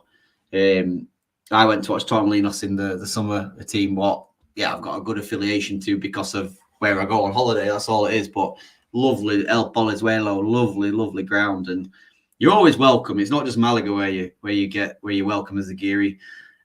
As on the 65th minute, just looking down, we've got the kids are back in town. Antonito about to come on. Aaron Ochoa Maloney also about to come on. Yeah, Matt Butler, I recommend Fuengirola Los Beliches. It's a fantastic little ground. Me and Matt Harrison, we went to watch Fuengirola versus Atletico Marbella. Marbella won the league that day, but I think it's like 50 cents for a can of Victoria. Stood in the sunshine at this little fucking lovely little facility. Like, it's what football's all about. Like, we're all big lovers of Spanish footballers. Malaga, a double save from Fuzato. But Danny Lorenzo maybe should have done a little bit better if he's onside. Great effort cutting in from Kevin, I believe it was. But Malaga really on the ascendancy here as we really push for this second goal. But in games like this, now Eibar are coming on the attack. Just a Bobby Duncan update if anyone's interested. Without he's a free agent at the minute, but there is another Guiri at Linense, and that is Connor Ruan, who I'm sure we've all definitely heard of, but he's an English left back, so he's there as well. Where did he originate from then, Nick? Do we know? I had a little look at his at his former clubs, and there isn't anyone he's actually played for in England. He seems to be a bit of a journeyman around Europe. Was with Mallorca B for a little while, but he's also played with in Sofia, in Bulgaria, and places like that. So I think he's a bit of a journeyman on that front. But years old, playing football in Spain, it's not a bad life, is it? No, he's basically a good cook, and he's been at many restaurants and just happened to play for the local team wherever he's been. maybe. Win the ball back. However, this is going to be a bit more structured counter-attack to give the ball away. Just need to look after that ball a little bit more, and maybe the introduction of Aaron Ochoa Maloney is going to do that for us. I was going to say, a change for us here, Luke. Do you think we need to maybe get a couple of fresh faces on? Yeah, well, as I say, Antonito and Aaron Ochoa Maloney is about to come on, I believe, then I'll go with Danny Lorenzo and maybe David La Rubia. Just full legs. We are 66. I mean, the time's eating up now. We're 66 minutes into this game. Really, really vital that Malaga get his second goal before the onslaught of Eibar eventually will come. Yeah, I think it's happening now. To be fair, I think they are a lot more comfortable in possession of the ball at the minute. But as Steve Jackson said earlier, we're quite happy to let them just pass it around the back if we can. Yeah, and absorb whatever pressure. But I think for me, I don't know who they take off here. I think could we be about to see Antonito playing down the middle? I'd love it. I don't think Sergio's going to do that. I'm not too sure. I don't think Sergio's a listener to the podcast. He did take us up on our Castel and Dione. He did. Carl Smith, Vamos CD Nerja. Team, is that Nick? Is that your adopted team? No, it's not. I am very much a CD Ronda after I got this invented. The bastards from England. Yeah, so if anybody is from Ronda, by the way, if there is anybody from Ronda, all over the place. I've made it my little mission now is to try and find a weekend when Malaga and Ronda are both at home, which I think is the weekend of the Dayport game. They are, but just hiring a car and taking the drive up and going watching a game up there as well. So it's the best thing. It's always the best thing. As Kevin once again is coming forward, Danny Sanchez on the overlap, drills it in again. The sack delivery. We haven't been good enough around in our box. Yeah, the keeper's been busy for Eibar today, and it's just mainly just catching crosses. The scary thing now is this game is so open.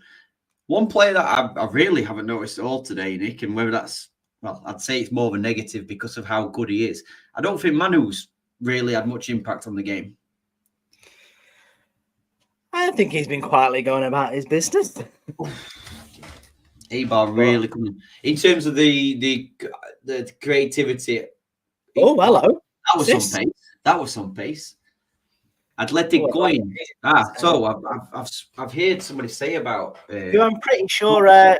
Cohen, is it Cohen? Ronda, yeah, Athletic Cohen.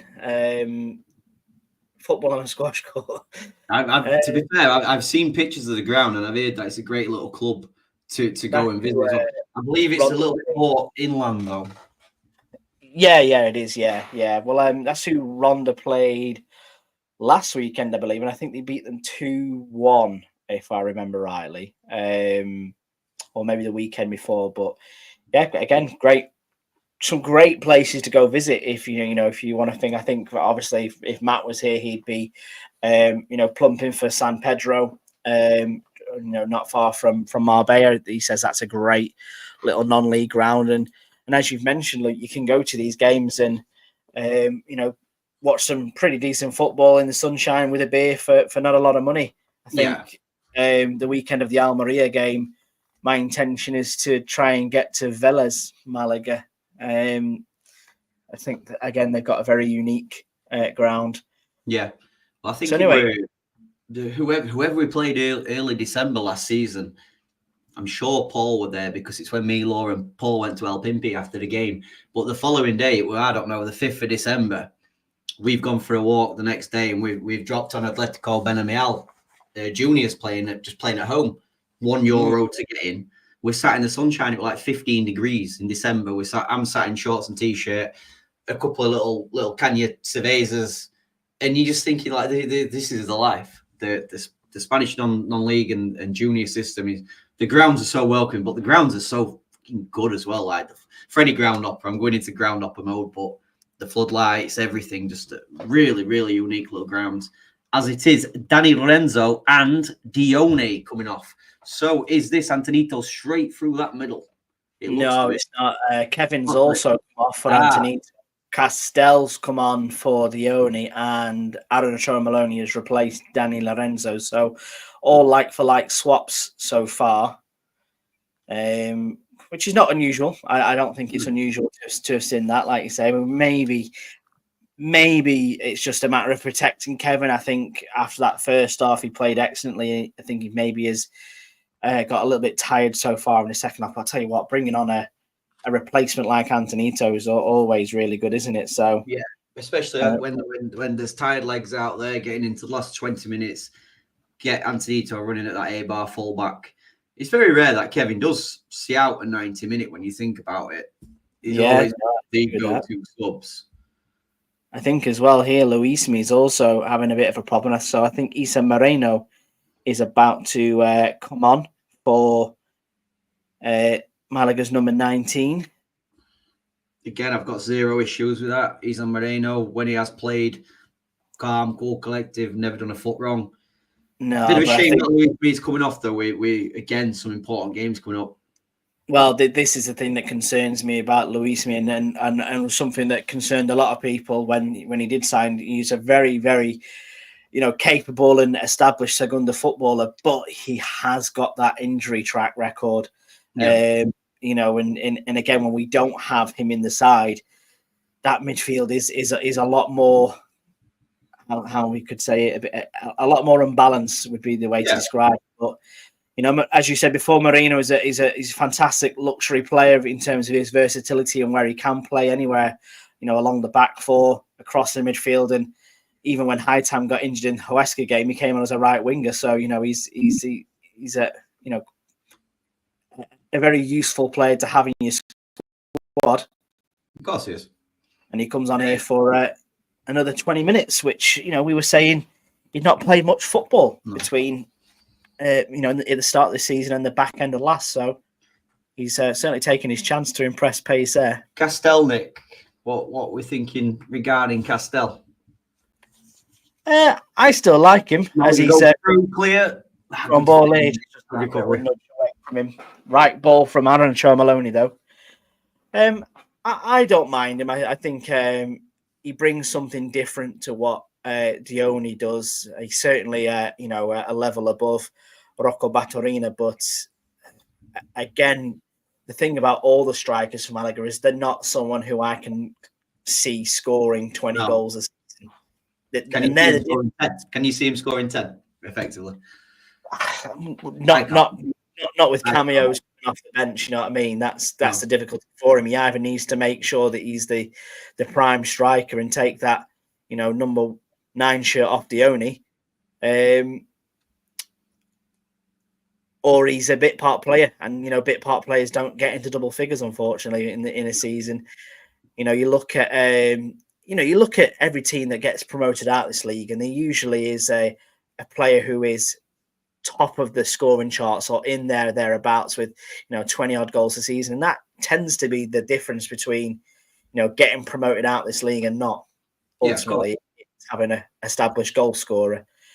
We've not had one of them for a long time, unfortunately. I think striking wise, we brought in some good names, but we've never had someone formidable at this level. If Roberto was here, would we say that he would be amongst the goals now? You know what? Yeah, I think he would have been. I think the way he finished last season, the way he could have started this, and the way he's performing for Braga at the minute, he could have been that difference for us. But unfortunately, we cashed in. I don't think we've came up against any team so far what has been defensively solid, where you'd look and think, nah, Roberto would struggle against these as well, because we all had our questions about Roberto before last season.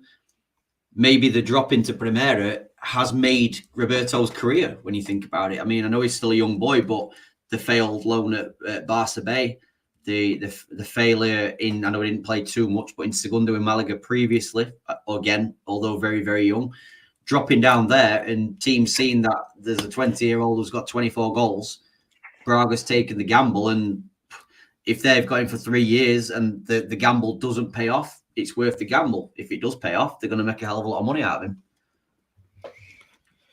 Yeah, but, you know, there is that part of it. But I think also people say, oh, save off the line. Well done. This is that onslaught that we were talking about. Yeah, well, this is where Malaga can also be dangerous. Attacking 3-on-3. Antonito out wide. Takes on his man. Another defender comes over. Forward. Better from Malaga. 4 men in the box, 1 out wide. Get that ball in. As Larrubia gets it onto that left foot, back to Joaquin. Put the ball in the middle. Taken too long. And we're going to end up back at Herrero. We've ended up back at Herrero. Back with Herreros, you know what I mean? That's, like you say, the opportunity. But that's the difference. I suppose, you know, what we saying about Roberto there, and people looking at, you know, a young, you know, 20-odd-year-old striker, you know, doing the business down that level and seeing the value in it. I get that, but, you know, you look at the other strikers that were down at that level last year that were scoring goals. Pau Victor, obviously, you know, he is signed full-time, I believe, now with Barcelona, and he's in the first team. Yeah, he's moving. So he's doing quite well. But the other one that we could maybe call more of a like for like, certainly not in age, but in you know, goals scored and the level. Great work. Sorry, Nick. Yeah. No, I was just saying that was brilliant from Larrubia, to be honest with you. Fucking what a save that is from him. Who is it off the line? Is it A? No, it's Manu. Is it Manu? Manu's on the back stick. Manu. Yeah, definitely not a ball crossing the line. It's Jesus Di Miguel. That was ultimately where I was going, you know, in terms of a promoted team keeping their top striker. Cordoba could also say the same with, you know, with Casas. They managed to keep him when I'm sure, you know, some teams were lurking around looking to sign them. It seems we've given up a bit easy on Roberto. And again, I don't know if that's because of the contract situation or just financially we can't compete with Braga. But, you know, ultimately, out of the 3 teams that got promoted, it's only Malaga, 4 teams got promoted, sorry. It's only Malaga who's lost their top goal scorer. Yeah. From the outside, if we believe the stories and so on, I think Malaga was a bit shocked of Roberto's unwillingness to maybe sign the deal, or it came out very much at the end of the season that Roberto wanted to leave. you can't fault him for that, I guess. He's getting offered chances at some big clubs in Europe. We know that Portugal's a stepping stone for many players. That maybe caught Malaga a bit. I think Malaga thought they had a bit of a gentleman's handshake. Like, look, let's see what we do in Segunda. I mean, we could be looking at this now. Roberto could have 5 goals for Malaga. However, in January, he's free to speak to somebody for free. And I think that's also a team who needs money, aren't we? Yeah, I think that's what ultimately it came down to. You know, the powers that be at the club didn't want to take the risk of losing him for nothing. But you know, if depending where he would have gone, certainly if he went to another club in Spain, then there would have been some cash. But he's, again, someone that you've not paid any money for. That's maybe the only kind of bad taste I've got in that situation, is that he's a homegrown prospect. He's someone who's come through the youth system. Yeah, you've obviously paid his wages for a year, but he's not cost anything from the get-go. No. So losing him for a nominal value, you know, in compensation for his age, could have been absolutely fine for Malaga. And again, it could have been the difference. But, you know, ultimately we've got Dione, we've got Castel, we've got Rocco Battarini. Whether there's somebody out there that's, you know, a top goal scorer who's looking for a club, and I don't know. Again, I would like to say, like we mentioned earlier, we could have. But the good thing about this is obviously the cup game against. Mind you, saying that, I was going to say the cup game on Thursday against Estepona. Start Chipete, see what he does. However, Rocco, Castel, they need goals, they need minutes. I believe they're going to be the two what's going to be either starting together or coming on or whatever like that. But it's too early to give up on players like Rocco, but I think he's a waste of time. I don't know.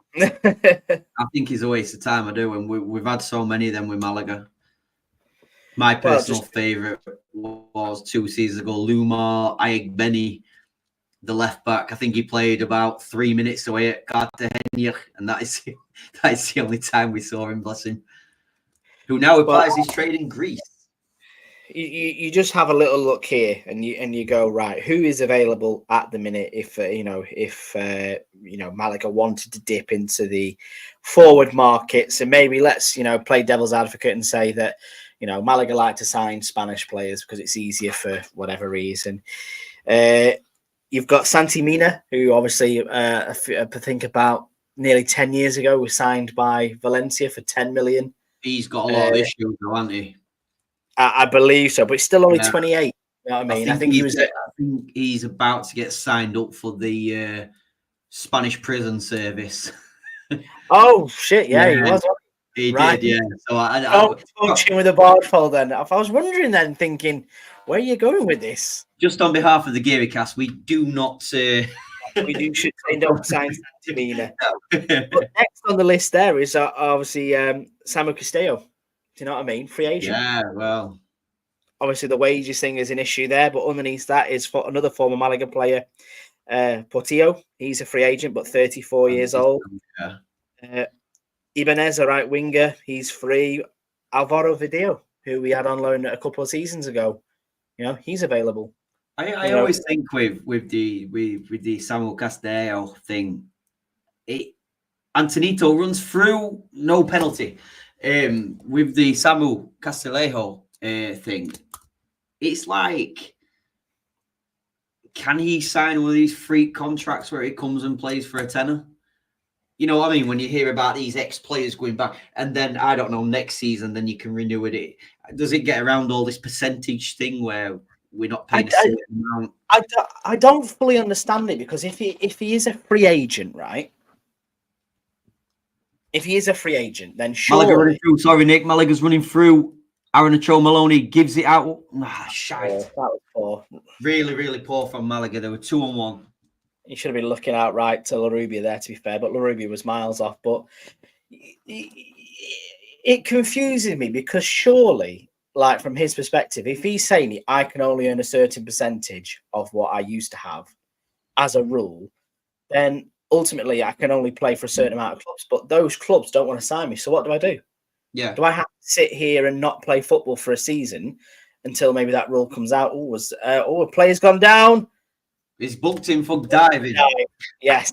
Well Well done, done, Nev. referee. Appreciate that. The amount of players what dive in boxes these days, nothing gets given for it. Torretas Amarillas. He's still on the floor. I don't even think he realizes that he's been booked. I hope he's dived anyway. Oh dear. I don't know. I'll have a look at it. I can't see where he's been touched though, to be honest with you.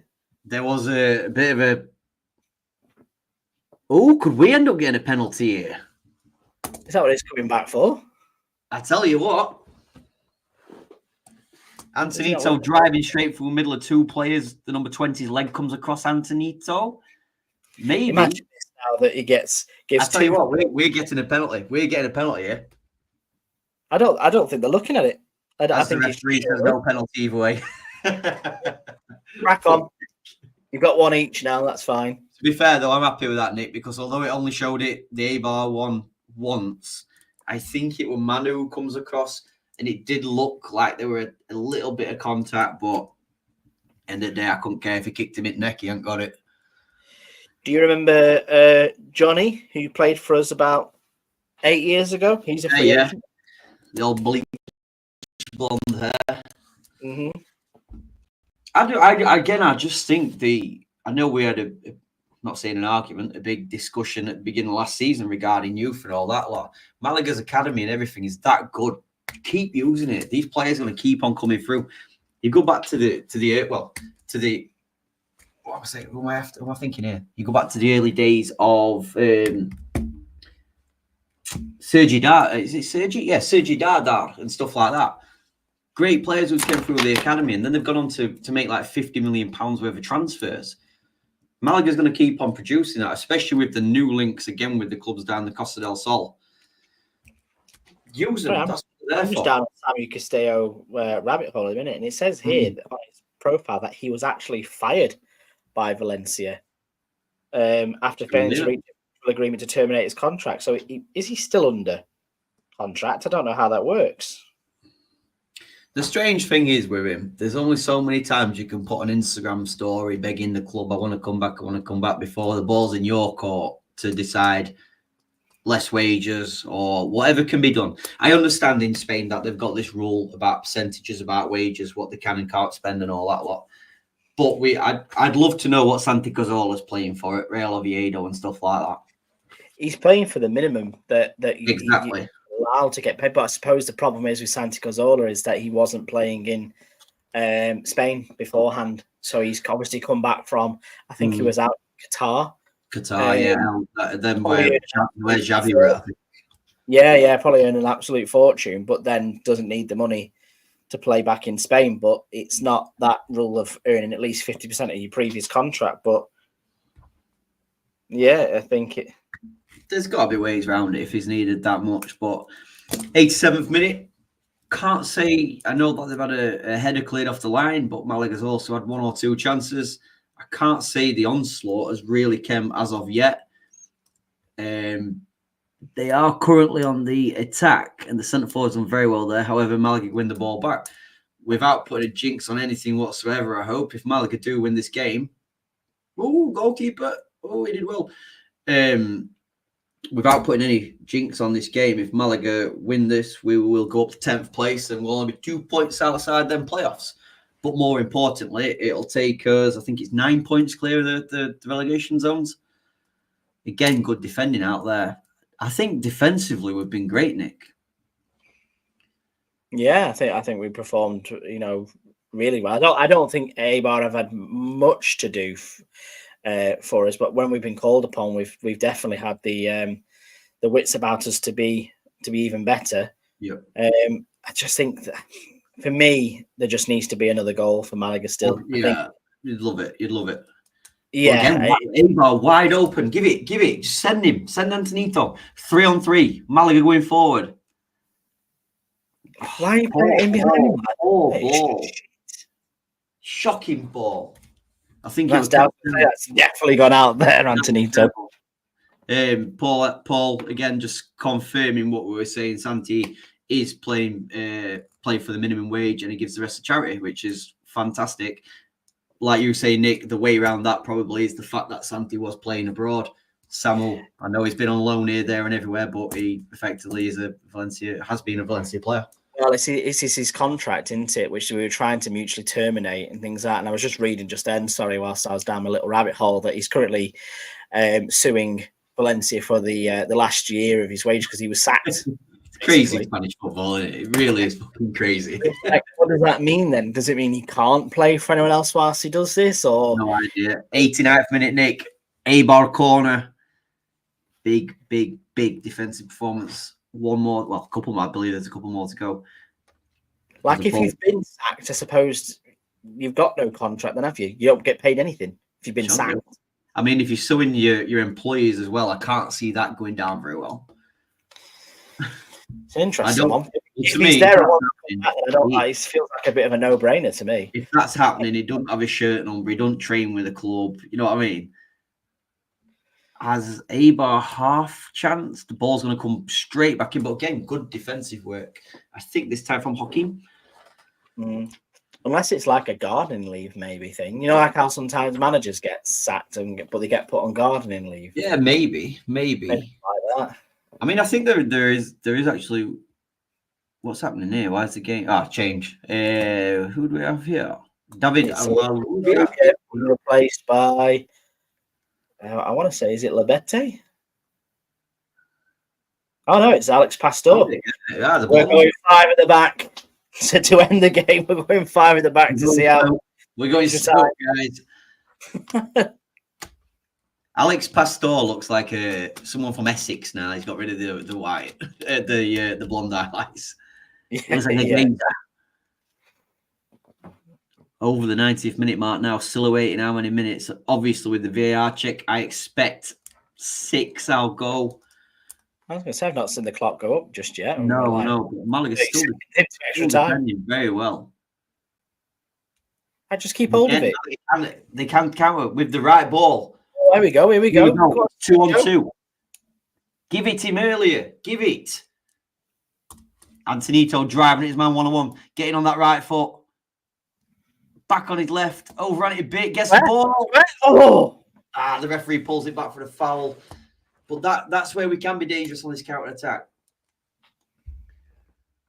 Michael Phillips, highlights, lost contact, but back now. See Malaga 1-up. Keep it going. Fancy 1-0 Malaga and then 1-0 to Arsenal. That's the lager. Sounds like you're in good spirits, Mike. The lager, obviously, yeah. Don't tell me you don't recognise the word lager. Like, I don't believe you. I've got my lager goggles on. You love a bit of lager. Another corner for Eibar late on. Are you nervous? Oh dear. Oh dear. I don't like that. Hopefully that doesn't get a second look. Don't touch your ear, ref. Oh shit. He's touching his ear. And then his nose. He's touched his nose after. No, it's gone. It's gone. We're all right.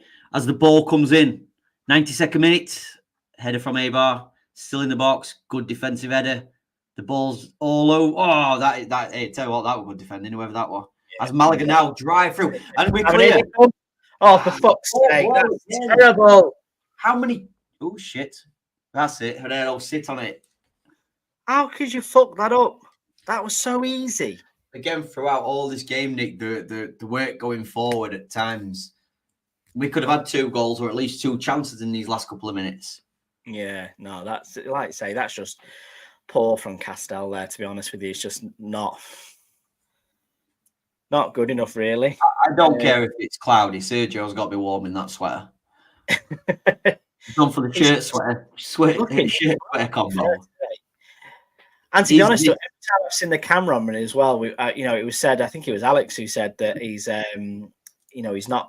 not much of an animated manager, which I do understand the point where from. But every time the camera's been on him today, he's looking like he's been gestated, showing exactly what he needs. He looks like he's passionate, which is like I say something we don't usually see from Pace. We'll take that. Yeah. So just stay down there, Alfonso. See, the question I was about to ask, Nick, is this the Eibar onslaught on its way? But then when you've got, granted, a player who scores regularly for Eibar, shooting from 30 yards out against the goalkeeper like Herrero with bread and butter, Yeah, no, Really I think it's safe to say that bit of Eibar pressure has been weathered and is slowly starting to pass, I think. Here we go. Oh. Sneaking in And the behind heading there. ball back to goalkeeper, nearly sent short. Aaron Ochoa Maloney nearly lips in, but now the Eibar left back is striding forward. And that is a good bit of defensive work. That's a real good. And now it's 2-on-2 again. And again, Malaga get a throwing out of it. So I suppose it's not the worst of things. There is 25 seconds left in La Rosaleda. We'd be devastated if we don't see this through now. This is, like you say, it's a good win. And a win that Malaga definitely need if they can just see out these last few moments.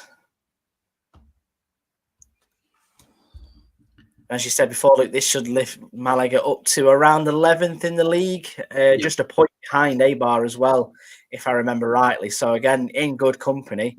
You know, Eibar are just outside the playoffs, but the most important factor for me is it puts you at least 7 points clear of the relegation places, which is, you know, couple of losses that you need to have before you have it taken away from you, really. That's it, mate. That's it. And this is going to be the last day. No, it's not going to be the last Eibar attack. The referee blows his whistle. Manu Molina, lead on the back, blowing. Probably showing his performance again today. What we saw the other day, Nick, maybe not seeing him totally on the ball, but the energy, the mileage, what he puts in across the field, it's a credit to the players. It really is. But fantastic result for Malaga. Yeah, that was a brilliant match for Malaga, to be fair, from start to finish. I think they managed to control Eibar a lot, who, as we said, are no slouches in themselves at all. And some great football on show today, you know, very different from the performances that we've seen of late against Tenerife, against Cadiz. Much more positive. Again, I just think we need that second goal always. You know, it's a 1-0 win. But we'll take it. Absolutely great result. As Paul says there in the comments, lifts Malaga up into firm mid-table now, looking forward rather than ahead of them. Luke, I suppose from that, we go into the next game, which I think is Levante away next weekend. Yes, obviously the league fixture, Levante away, Estepona away in the cup Thursday. I imagine the team's going to be totally rotated, or it should be. But Levante away next week is not going to be an easy game. However, I personally didn't expect us to win this game, so it's a bonus 3 points. Same plan, go to Levante, get what we can. If we don't get anything, keep your heads up. I suppose as well we can also predict now the result of the Levante game anyway, because we are following that consistent 2-2, 0-0, 2-2, 0-0. So it's a guaranteed 2-2. So lump on, lads and ladies, for a 2-2 result next Monday against Levante. Of course, as always, we'll be back to sort of like normality a little bit this week. We'll have a review for this Eibar game coming out early on next week with a little preview of the Estepona match thrown in there for good measure. And then we'll also do our usual preview for the Levante game later on in the week for you all to listen to, so we can bring you up to speed with all things Malaga Club de Football through the week.